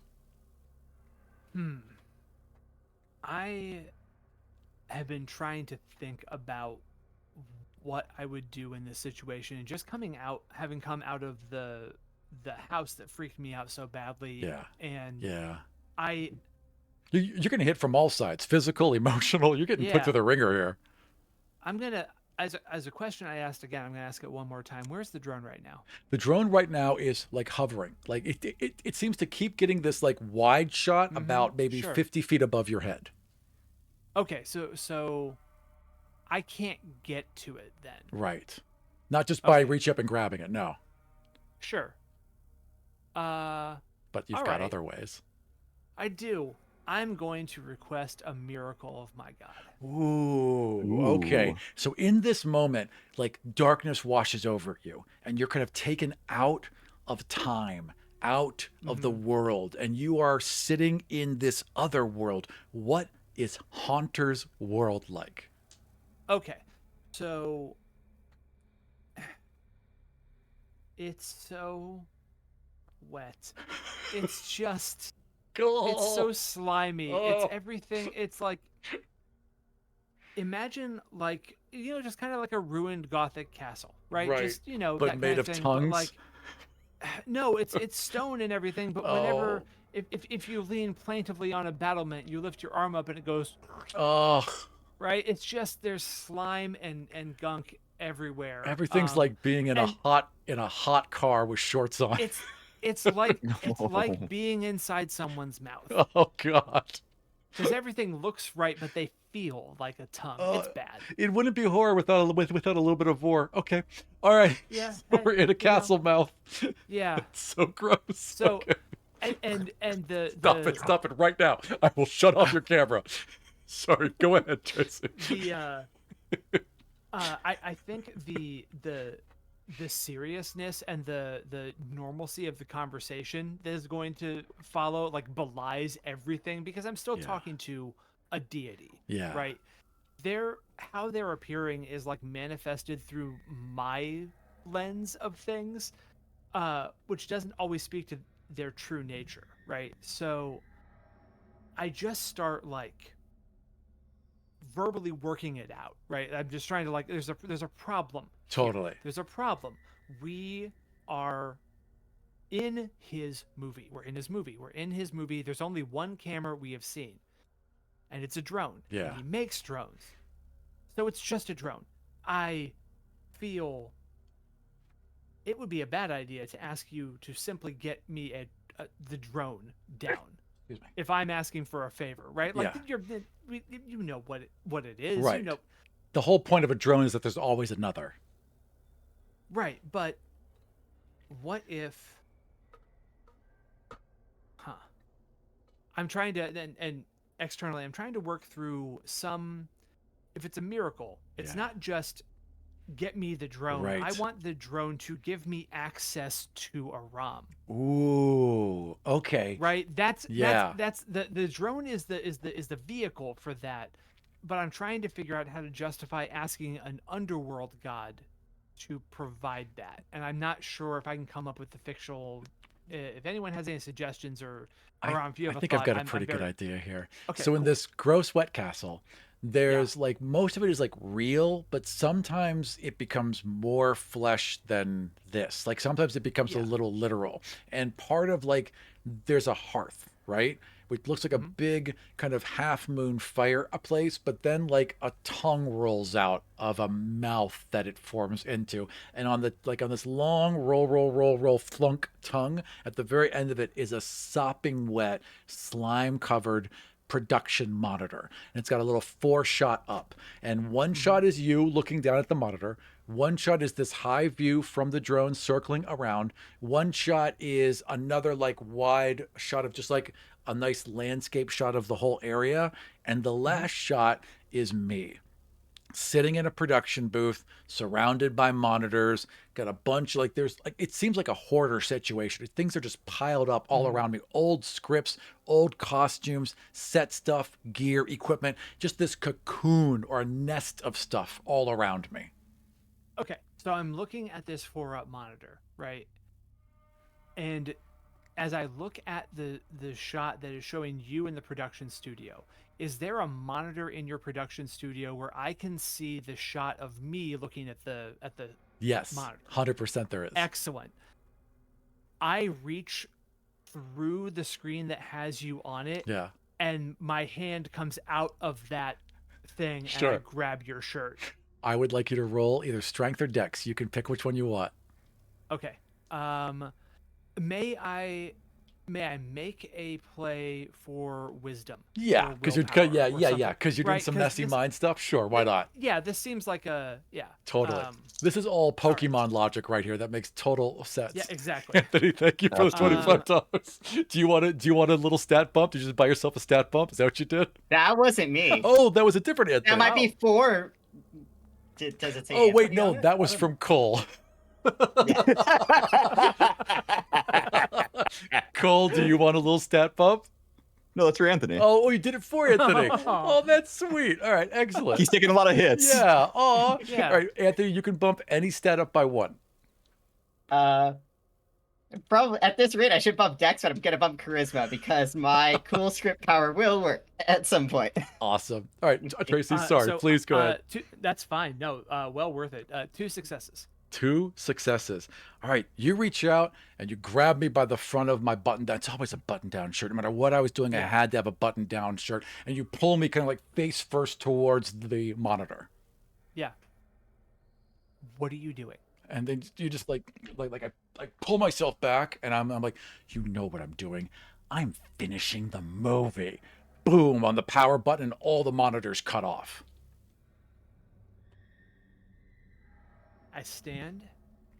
I want to throw it. I want to scream Totally. and rage and throw this entire assembly to the ground. I set it down. And as the rage fades, the world unfolds around you, and you're back amongst the rest of them with the monitor. And the only shot you're seeing now is that like 3 of the cameras are blank now, but one camera's still active, and it's the shot of the drone circling above you. Okay. Fine. I turn and Haunter is like right there. Yes. What do I owe you? And he like blah, blah, blah, blah, blah, blah. But in your head you hear, I've taken some of you. I'll take a little more if you'll give it. You owe me nothing yet. It's an I owe you. And then kind of pulls back. Nice. Okay, I will mark 1 level of debt. All right. And you guys are now just standing in the street, but the street's changed. It's different now. It's a modern street. Feels kind of 80s, right? Like between the cars and the light and the lampposts and the general use of cocaine, it feels very much like the 80s all around you. And you're just walking up the center of a street. It's wet, it's clearly rained, there's water rushing along the sides, and you spot pages of the script filled out, completely done, not like the script you had, but the pages are being carried down the rainwater and into a gutter. I'm gonna Is go this try like to grab as empty? much as I can. You rush in, Cole, and you grab them, and like just as it's going into the sewer, you're able to like gather some of the pages. In the sewer, you see 2 yellow eyes, and you hear, everything floats down here. And a hand shoots out of the sewer and tries Yep. to grab you. That is going to be 3 successes. I need you to roll your strength. My strength? Yep. Oh, can I add a full die? You can roll. You can add a full die. You did something pretty fucking foolish by going up to the sewer. Yeah, knowing it was it. Cool. So that is 2 successes. However, I did roll the circle. Ooh, so something very lucky happens, which is good because I rolled 3. So you get pulled towards this sewer. Great. You get yanked in. And as you do, you see a clown show up. His mouth opens up wide, and this row of teeth, like a spinning blade upon blade upon blade. And in the center, these 3 weird orange lights that mesmerize you for a moment, that would have trapped anyone else. But just by the luck of you, just this little bit of like one piece of paper, right? One of the little scripts just floats right in front and blocks the lights for just a second, and you're able to snap out of it and pull away as these teeth lash down and these arms reach out to try and grab you and then sink back into the sewer. Ooh, that was close. A little red balloon, just with enough helium to keep it from floating away but not touching the ground, floats in between you. Well, I'll bring the pages back to Anthony. Okay. I think you might have dropped these. Let's see. Yeah, I look at the pages. It's all the pages I ripped out of your script and tossed away. I would always do that. Whenever you brought me a script, if I didn't like something, I'd tear out the page and just throw it. Wouldn't even comment, just rip it out of the script. And all of these pages are the pages I ripped out. What is the top page about? The top page was my attempted justification for bringing these monster movies together. So it involved a crashed spaceship by the cliffside. It's under the cliffside. That was the thing that was, gonna come up from the cliffside. That's how you're gonna bring Alien into it. As you're reading that, above you, this bright light, an explosion, and a spiraling down of some sort of craft that crashes in the distance with a huge blue, unnatural explosion, maybe a mile ahead of you. I talked to him. Who are you talking to? them, everyone. I'm just Oh, saying this out loud. Yes, gotcha. I talked to him. I talked to Aram. Oh, he's here. Where's he at? Drones flying above. He's working remotely. You know, there should be more ways of doing that. I've always said, if you could get like actors to work from home, that would be amazing.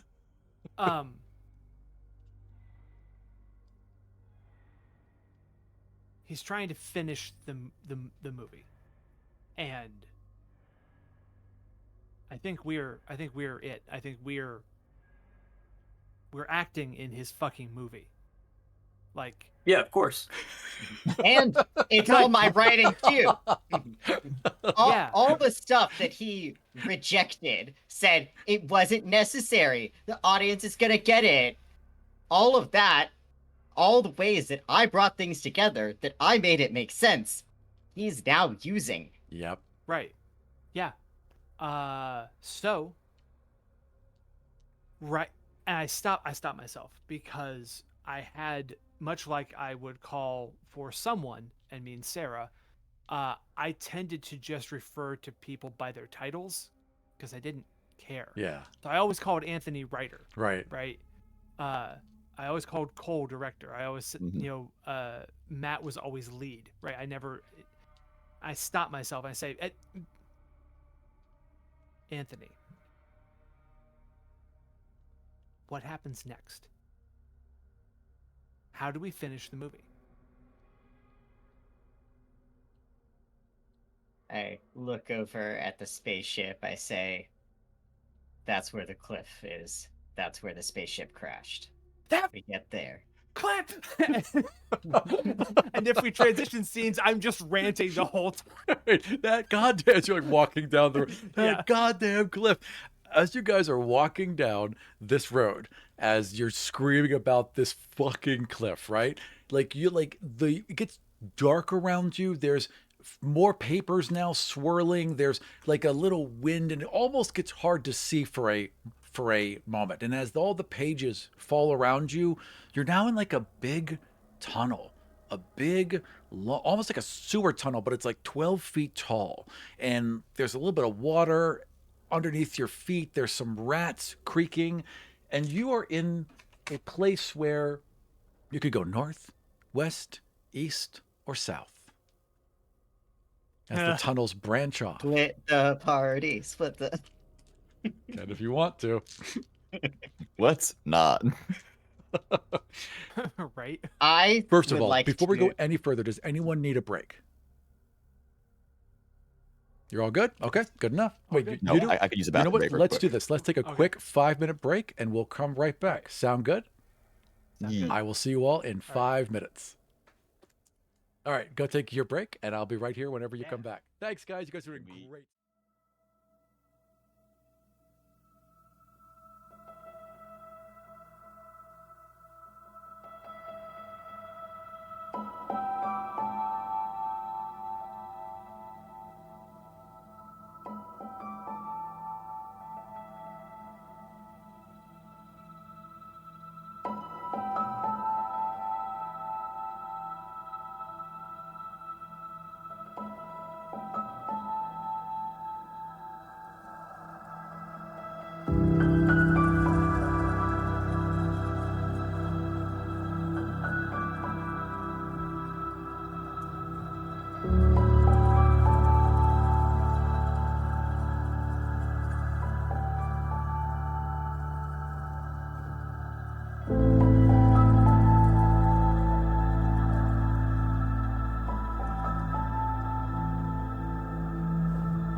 And we are back with a little special guest. What's your cat's name again, Anthony?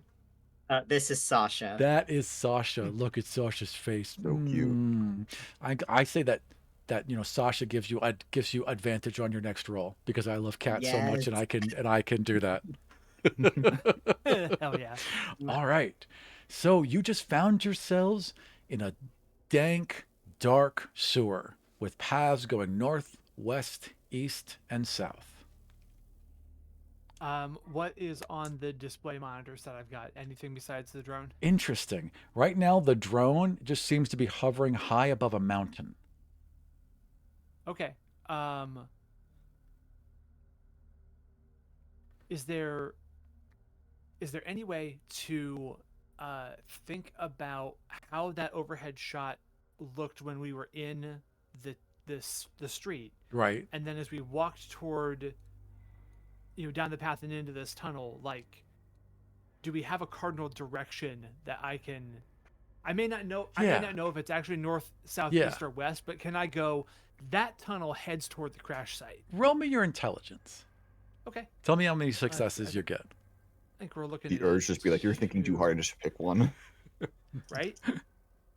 2 successes. 2 successes. Yeah. So you know that it came somewhere from the east. You know that's the general way to go. Let's head this way. Come on. Okay. All right. You guys walk through this tunnel for about a couple minutes, and you keep hearing like this giggling laughter. It's echoing inside this tunnel. You can't quite understand where it's coming from, but you're always hearing this giggling laughter. And you walk until you hit a stop, and you can go north or you can go south. And either way, like, you just have enough light from your phones to see that each way ends with a turn to the west. So you go north, it turns west. You go south, it turns west. And that's the opposite I- direction from. I turn to the producer. Sorry, east. and I'm sort of- sorry. Oh, You go north, it turns east. You go. Okay, It both okay. go in the way you want to go, but they went to the north or Okay. south to get there. Sorry. the writer turns to the producer, says, and you can see it kind of pains him to ask for help. Mhm. Says that hook kind of got me good, and I don't want to go into whatever this creepy giggling shit is. Yeah. Do it that whatever you did last time. Yeah. So you want my Pokemon to lick you again, huh? Want is a strong. And word. I just start kind of Need. giggling because it's a really funny thing to say, and from the persona that I've had this whole time, like, that's not like who I am to you all, right? Right. Yeah. But I obviously say it with enough ease that it's like funny to me. Yeah. Yeah. Totally. But yeah, so we'll do it's 3 plus the thing. Yeah. And that is 2 successes. He doesn't even fully emerge this time. The tongue just creeps out, wraps around you, slides up and down a couple times, and then slides like a big slug, just wrapped around you, gave you a hug, kind of chewed on you a bit, and then slid back across, just leaving just this slick of slime. You're Hunter. welcome.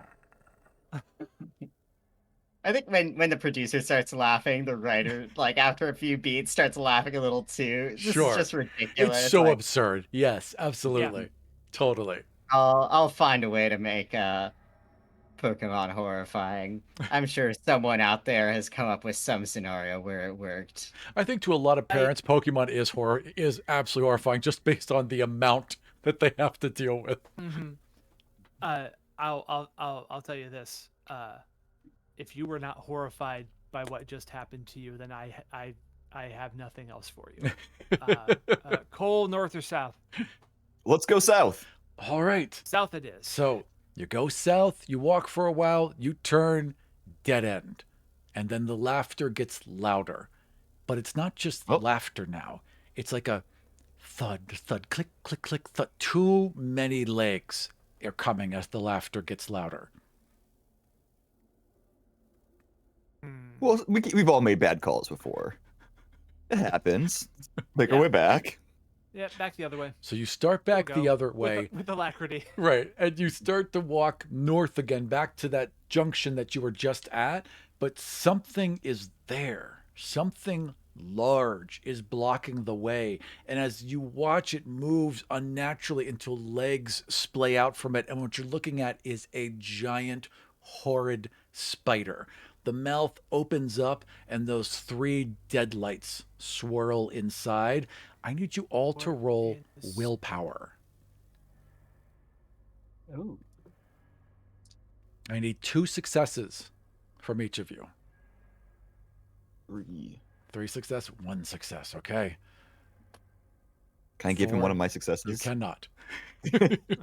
I've got 4 successes and 2 crits. Pff, you did great. You still think this is a fucking movie? You're just like, that's a great effect.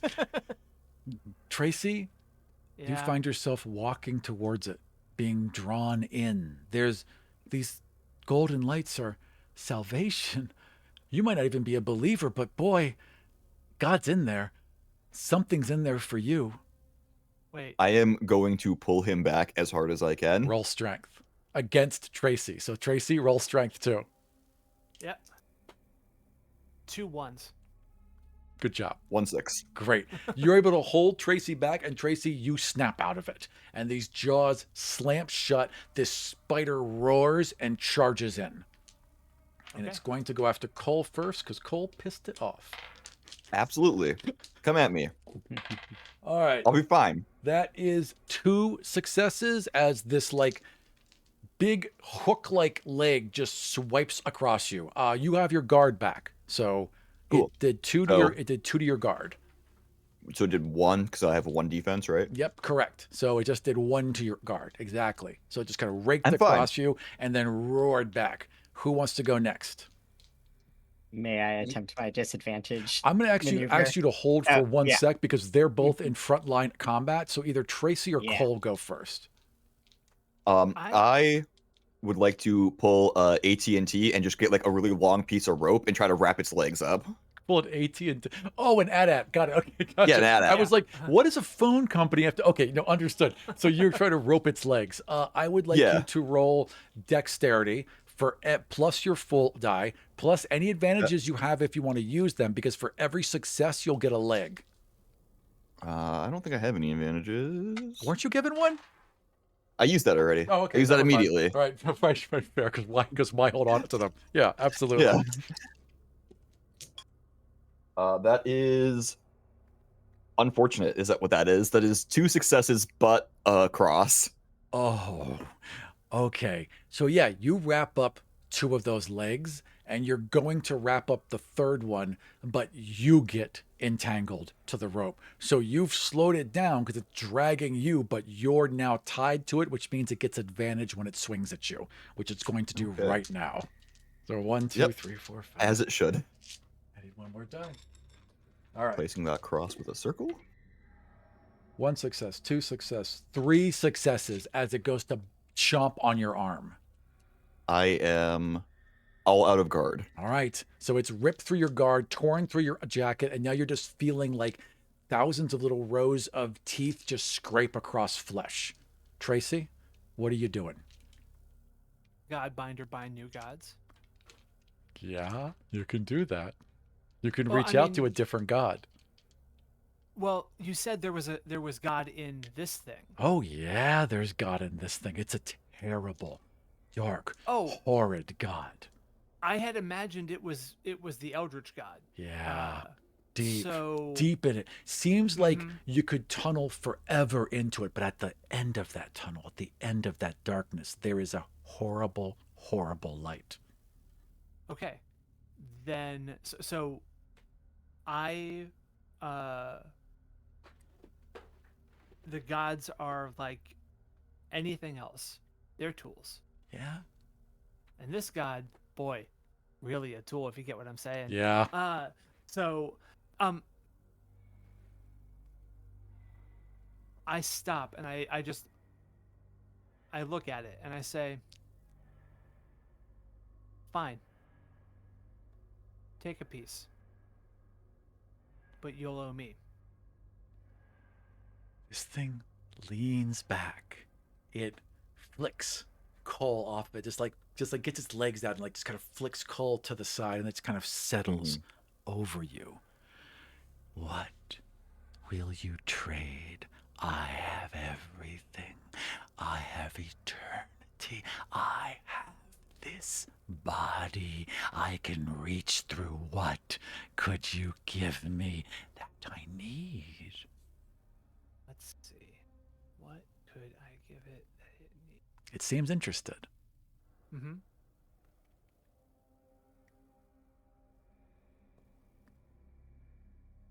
I step forward.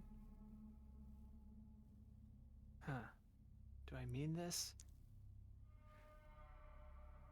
I'm having trouble. I'm having trouble thinking of something that I think would work here. Again, I'm open to suggestions. Anyone can step in, absolutely. You could offer it something like non-physical, like your imagination or creativity or something like that. Yeah, I was thinking about saying love, but that's not. I don't think that's a genuine sentiment. Right. For this iteration of this character. Yeah. You could offer it your fear. It has that. Yeah. It has that for basically It's very delicious. So As a producer, I feel like you've got like a vision that you want. Yeah, So just okay, vision, but not necessarily no, imagination. That's it. You can Listen, see the listen. apple very clearly, right? You're thinking too small. You have what? Do you have form when we're not around? It has Do a you? sense of form and a sense of idea. What it doesn't have is an Yeah. imagination. It Right. can't see the apple. It plays off of us. Yes. Right? Yeah. How much more real for you are things when we're around? You can't picture it, can you? There is nothing. When you aren't around, I live in endless blackness, but when you come by, there are lights and worlds and so many opportunities. Then I do that thing because it took me a second to pick up on what you were saying about the apple, but I get it now. So I imagine an apple. You And just a shudder goes over it of and delight. it's beautiful and it's crisp and it's perfect.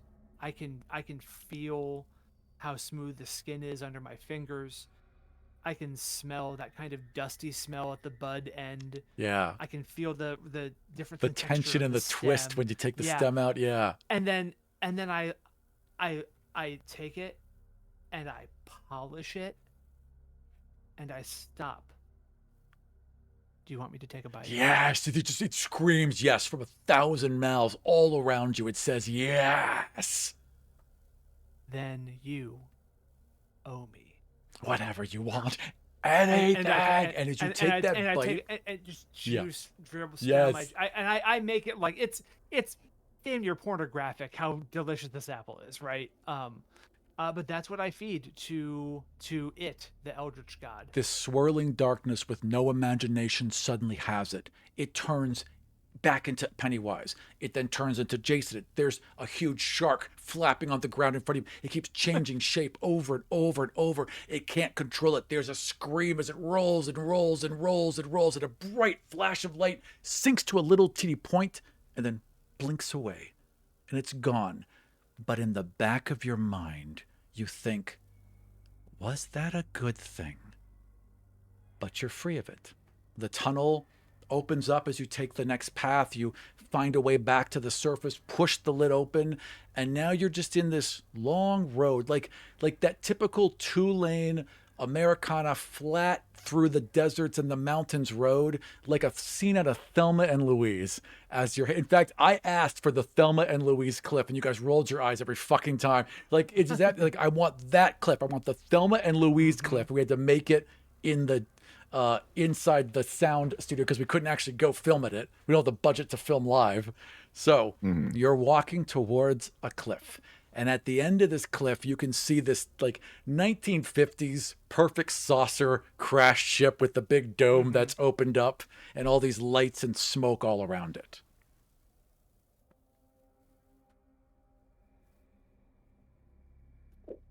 I'm just gonna keep going towards it. Walk towards it. Yeah. Check it out. All right. You walk there and there's like it's like a movie set. There's a crashed ship. There's a couple like perfect little gray alien bodies kind of strewn about. There's a little 1950s zapper with the big circles and the ball at the end of the gun. It's all in black and white. Like as you step into this, like all the colors bleed out until you're just in this black and white 1950s sci-fi world. And the drone now, instead of like a real nice drone, has like turned into like an older kind of, you know what it is? It's a little blimp. There's no a little blimp, a little teeny Zeppelin floating around above you.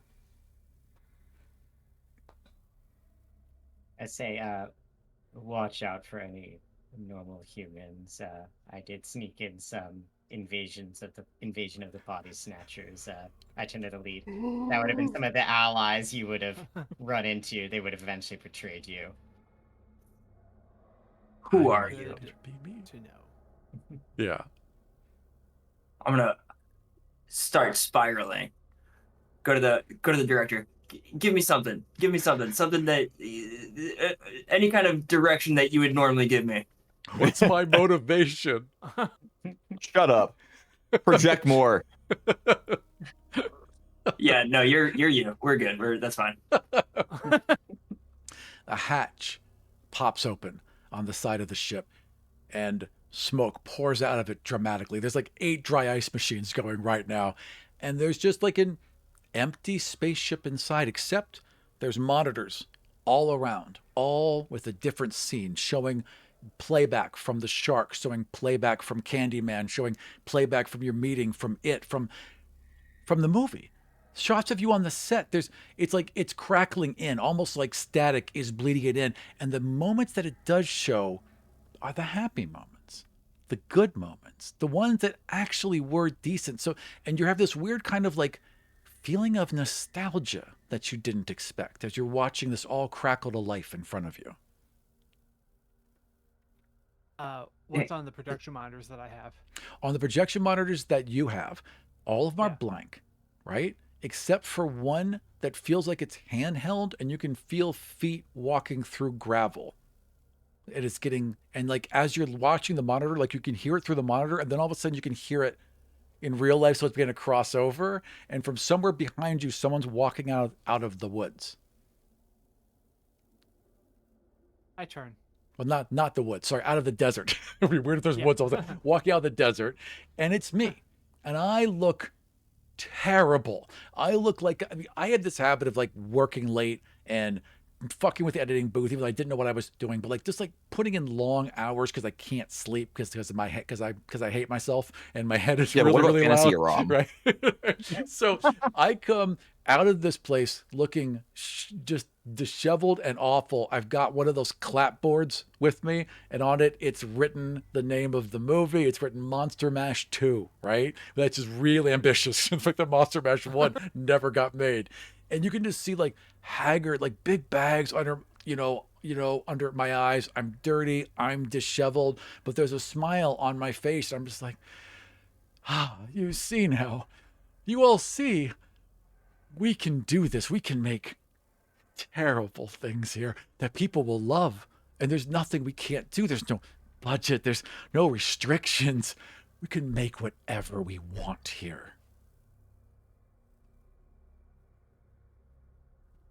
What are you talking about? I'm talking about Where is this. here? And he throws his arms open and the ship begins to like unwind. It becomes to just undo itself, becomes cables and metals and just like this kind of undulating mass of technology. There's cameras and XLR cables and microphones wrapped into it. And it all just kind of rises behind me as I throw my arms out.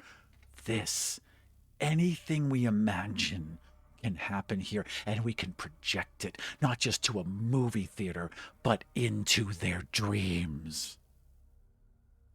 We can't get paid through their dreams. That's stupid. You think of money. And as he does it, like the speakers blare from this thing behind him and they all crackle and pop because they're all blown out. You don't need money. We have everything, eternity, and all the minds we can touch. We can show everyone my vision. I have a No? family, you dumbass. Yeah. Like, It's been a decade. And what have you done with it?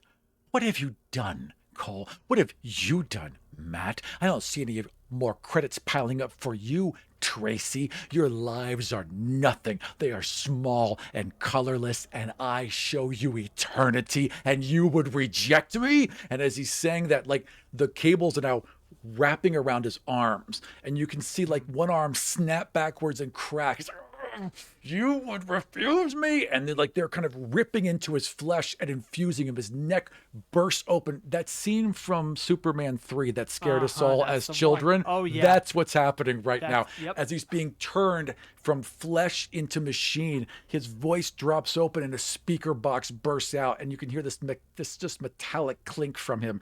If you won't join me, I'll make you part of it. Who wants to act first? I'm gonna look around. I'm listening to him. It's hitting. It's not a movie. Like, this is something This else. might not be a movie. Hey, wait a And minute. I'm in silence. It's like, looking back at my credits, nothing. He's absolutely right. I have done nothing with my acting career. I have gone nowhere, but this is everything. We can do anything here. I'm kind of on board. Okay. So what is your first yeah. action then if you're on board? Guys, guys, he's right. Everything we've ever wanted in this job, it's here. Anthony, you're writing everything. It's happening. Your writing means something finally, and there's real weight to it. Cole, you're look. There's cameras. You can have every angle you want. They say 23 angles. You can have 24. You can have 25. As you're saying that, cameras are now like appearing out of my body. Monitors are appearing. Microphones are appearing, and a boom mic just appears directly above you and perfectly records your voice. Tracy, what? I saw how you reacted to that house. That Uh-huh. house. It's here. Everything's here. That house wasn't real, Matt. It is here. No.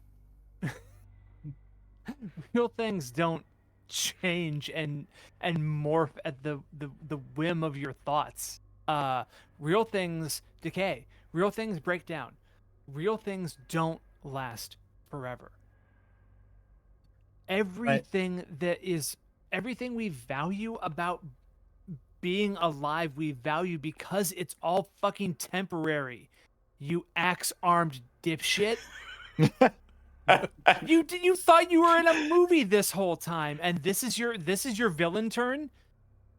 Cables. Anthony would have been crushed had this been what he wrote.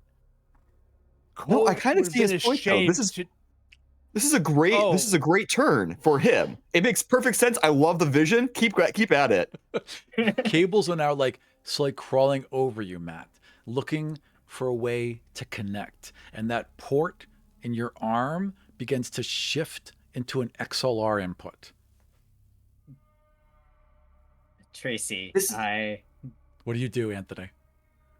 I say, you're talking about things being real versus temporary. Nothing that we do is real. It's all just movie magic and imagination. This is just a place where I can finally work. And of course, I need directors, producers. I need people to hone and craft my vision. But this is a place where we can do it together and not be constantly thinking about healthcare and rent and some asshole with no actual talent but has all of the money. I say, gesturing to fake Aram. Sure. I would nod. That's a very, very fair point. And also cables start to now snake up around you as well. Yeah. I mean, sure, what we have here is schlocky and derivative, but now we can be a team again. He's Cole? got two of them. I have a family I'm trying to get back to. I can't afford to die here or spend all my time trapped here. You can't leave unless they all want to leave. If some of them stay and some of you want to leave, you'll tear this world apart, but you'll die with it. You either stay or you go. And My utilities got turned off days ago. I haven't been able to pay bills. My studio apartment's a mess. There are rats are my best friends. It's everything here.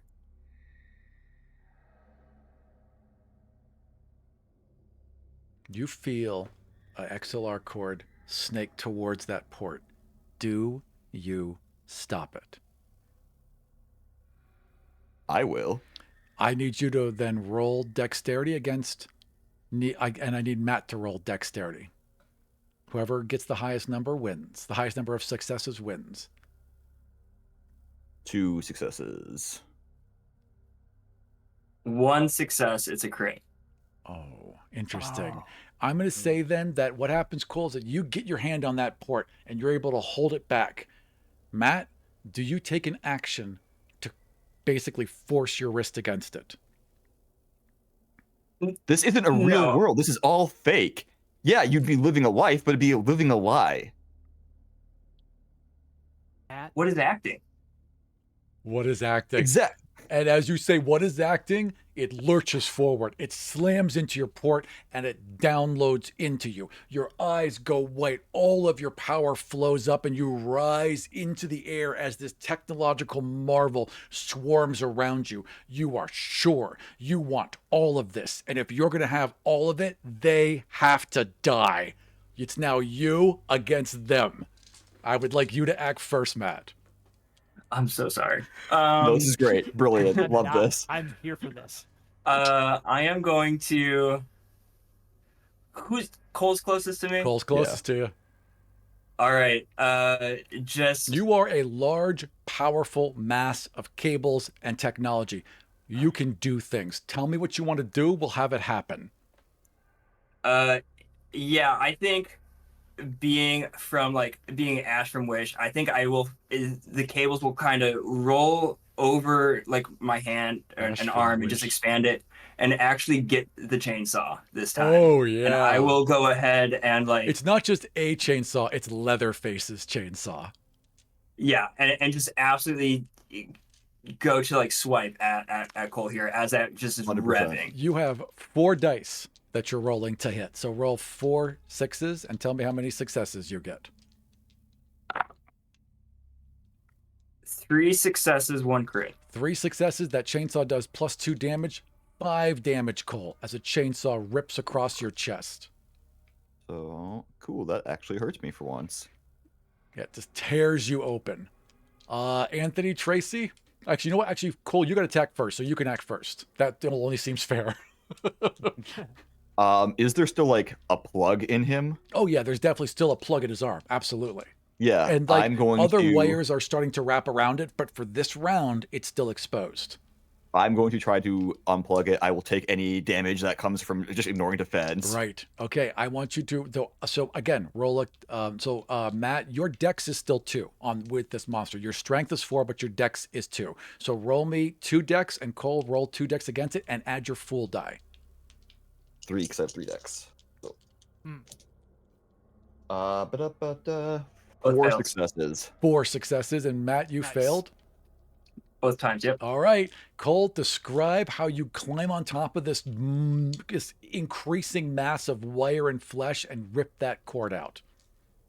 I think like little plastic like surf waves, like Barbie surf waves, come up and just like let me get up on top of forgot him. Until right now, you were Ken. I literally forgot you were Ken. Yes.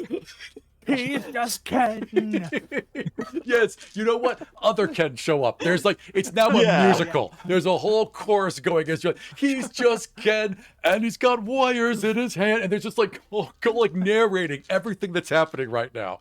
How do you do this? Yeah, get up. I reach down with both of them and I just pull as hard as I can. And then I just like fall off and just like dangling down, like holding on to it. Totally. You rip this cable out.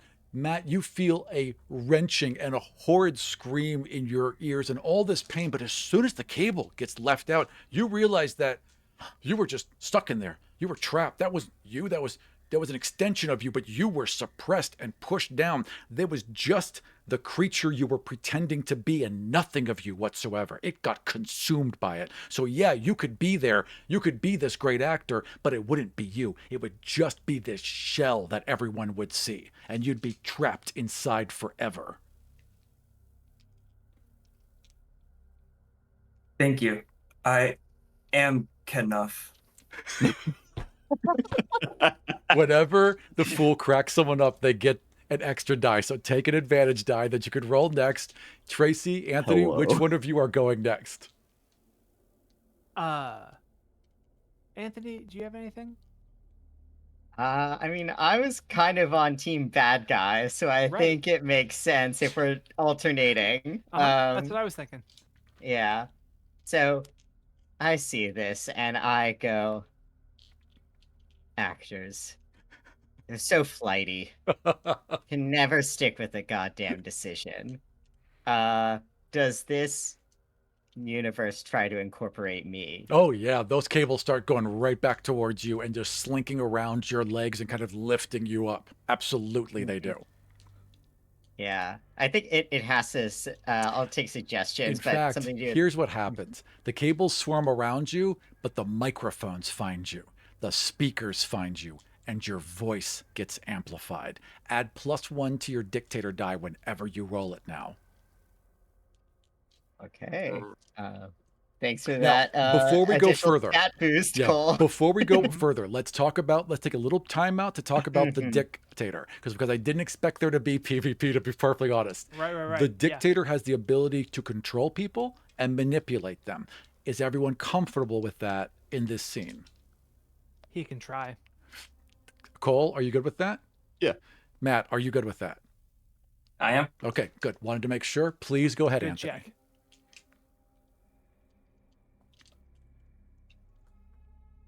Exterior. Cliffside. Day. The ocean breeze ruffles the hair of the three actors as they follow the script. There is no ocean, but all of a sudden there is. That Yeah. canyon Yeah. that was a canyon gets filled with a roaring ocean. Mhm. The actors know that there are two ways out. They look behind. They can stay here and make the movies of their dreams, or they can walk off that cliff. And terror fills their stomachs, their lungs, it buzzes in their ears. They have to make a decision. They can choose to stay, and the terror will leave. They can choose to jump, and whatever comes next will find them. That rings in all of your ears. Question. Can he affect more than one person at a time? He I can. can. He can. Yes. Okay. It takes away a success, so Okay, I correct. have to roll Yeah. 3 successes. So he's not doing anything to directly affect you yet until he rolls. This is just kind of like a feeling you got, right? But yes, Got it. Anthony, what would you like to do? I'm basically telling them that To they can Stay or jump? run, Okay. stay, or jump. All right. Roll.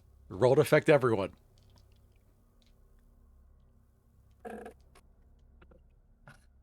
A 1 on the fucking. Your okay, so- D4 die is screwing you this whole game. yeah. So Good. I have 5 because I have that advantage from my Yep. cat and the stat boost. Yes, 5 because the cat died. And the stat that boost. was- Yes. 3 successes Yep. and. Okay, that's 4. No, that's 5 successes in total with my D4. Whose will is under 4? Sorry, under 5. Is under 5. Anyone's will is under 5. All of ours. All I of yours, think. right? Well, I've got it's 5. Yes. You've got Mine 5. is- 3. All right. So well, this I isn't have going to 4. affect you, Anthony. It's going to this is going to affect the others. No, I'm saying because I'm affecting multiple people. I see what you're saying. So it's 3. Sorry, who has a will Okay. of 3 or under? None of you? You hear this voice. It rings true. It feels right. Go ahead, Anthony. I'm sorry. If intensity is less than willpower, targets may resist with a wisdom roll at a difficulty of 1/2 intensity. Yep, exactly. Okay. So I need. So if you guys want to resist this fear, I need you to roll your wisdom. Wisdom. Yep. Yeah. 1 crit. Nice. One success. Oh, you all got one? Success with the crit. I don't think that's enough. They need 2, don't they? Okay. Well, 3. I don't know if I rounds got- up or down. I'm going to say they need. I'm going to say 1's not going to do it because you have to have something. I got You I got have a 2? 4 to 6. Okay, so Yeah, you, I thought for it was one. some fucking reason, the actor who bought it all along are the only one that's like, wait, what? And you two are filled. You either stay or you run. Which one do you do? Run. You both take off running, almost like the perfect Thelma. In fact, as you take off running, the Thelma and Louise car forms underneath you. You guys clamp your hands, shove it into drive, and go flying over the cliff. As you do, a portal opens up, and the car crashes through it, turning into golden light, and then just vanishing. And we're going to hold you two right there for now. Matt, you're left standing facing Anthony. He is now horrid. The cables have wrapped around him. They've lifted him up off the ground. He's promising you everything you wanted, but you know it's not right. What do you do? Your writing has always sucked. And just shotgun. Oh my god. Oh, Okay, yeah. roll your dex to hit.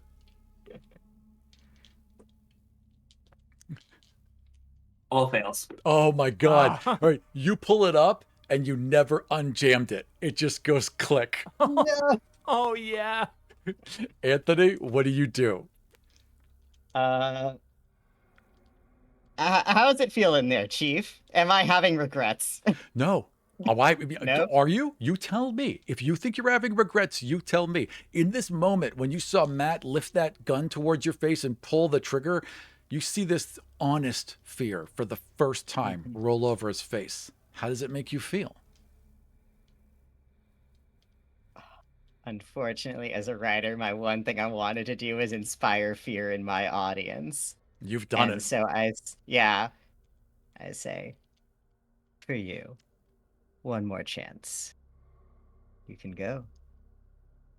Hey, Aram. Yeah. Would you consider this a dire situation? This is a very dire situation. You two are now on a street, back in the real world. There's this glowing golden portal in front of you as you're looking and watching it slowly close.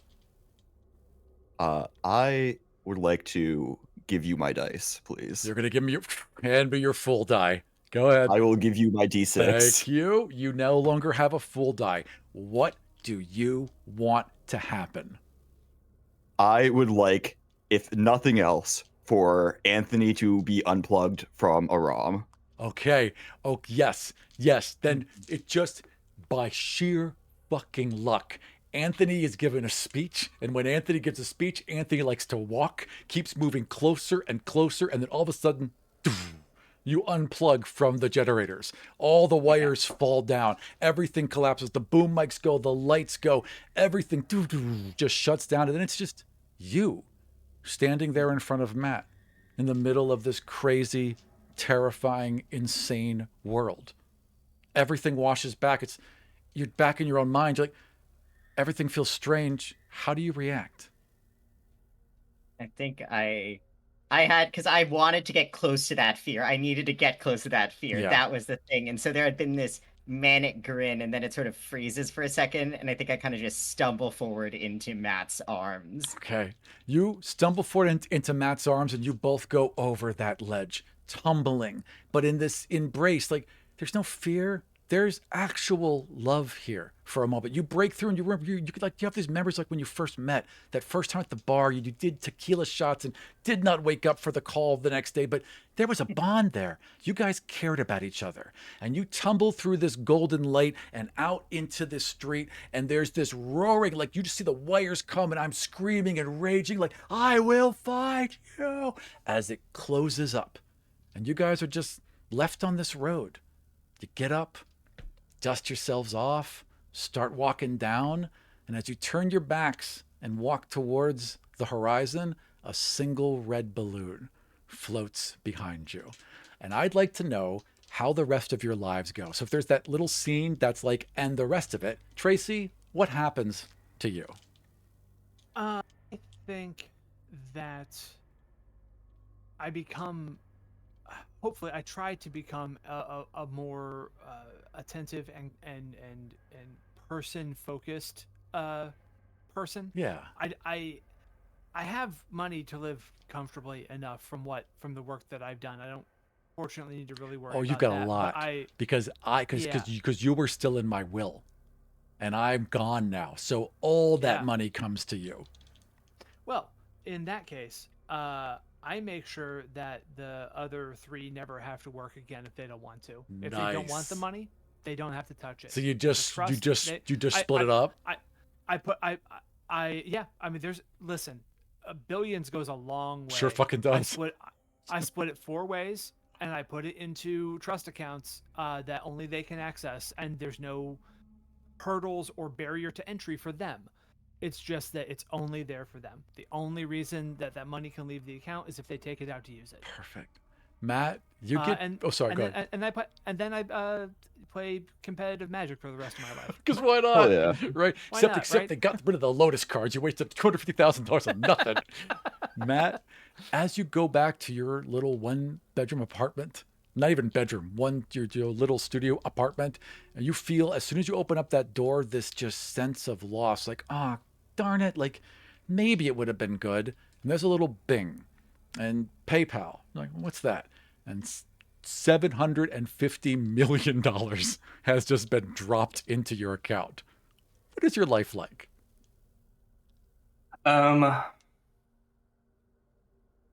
I look at that.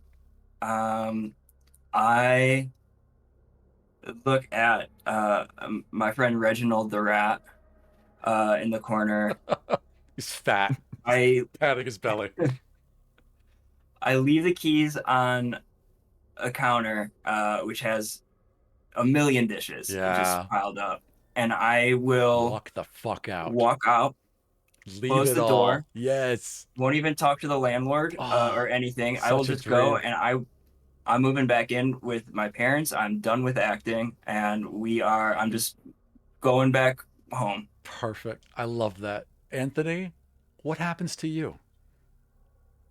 So, he does at first not touch the money, and then the inevitable next writer's strike hits. Right. There's a drought in the work, Yeah. Not and just for you, it but for starts, so many. yeah, starts taking the money, and I think eventually starts more writing books, short stories. He still has, and really he's not sure what it is. Maybe end up going to therapy about it, but like he'll have dreams, he'll have waking visions where all of the possibilities he saw when he was plugged into that machine, Totally. all the ideas he had ever had started bursting in his mind, scripts and shots of all of this horror. And he uses it to write, but he does see it in his everyday life. And Oh, I yeah. mean, he knows magic is real. Every sewer you He's pass never back, you sure. swear there's a little pair of eyes staring back at you. Mhm. Perfect. So he does continue writing horror. I love it. Cole, how does your life go? This awoke there was such an adrenaline rush, like a thrill Yeah. from like surviving that type of experience that I become a bit of a thrill junkie and just keep on chasing that same type of high over and over again Sure. until it eventually consumes me. You're one of those assholes that buys a trip on the rocket to go into space for like Yeah. $200,000. Yeah, absolutely. Oh, you know what? Did you end up on the submarine? No, we're not going to go dark. Okay, so you spent your money in a lot of really awful ways, and eventually it takes you. Otherwise, than that, this has been a fantastic game. Thank you all so much for joining me. Thank you for surviving. Thank you for going on in this crazy journey. Thanks the audience so much for their donations and support. Our network can't exist without you, and we truly appreciate it. We're going to take a long 20-minute break here, so go relax, get some food, get some drink, and when you come back, we're going to premiere Mars Colony. We'll see you all in 20 minutes.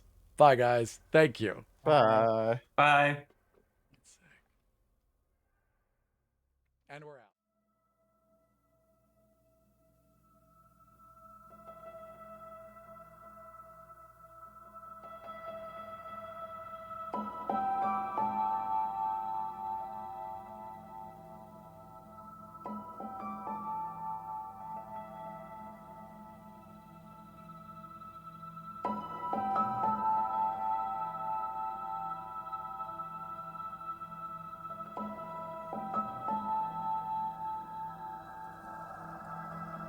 Bye.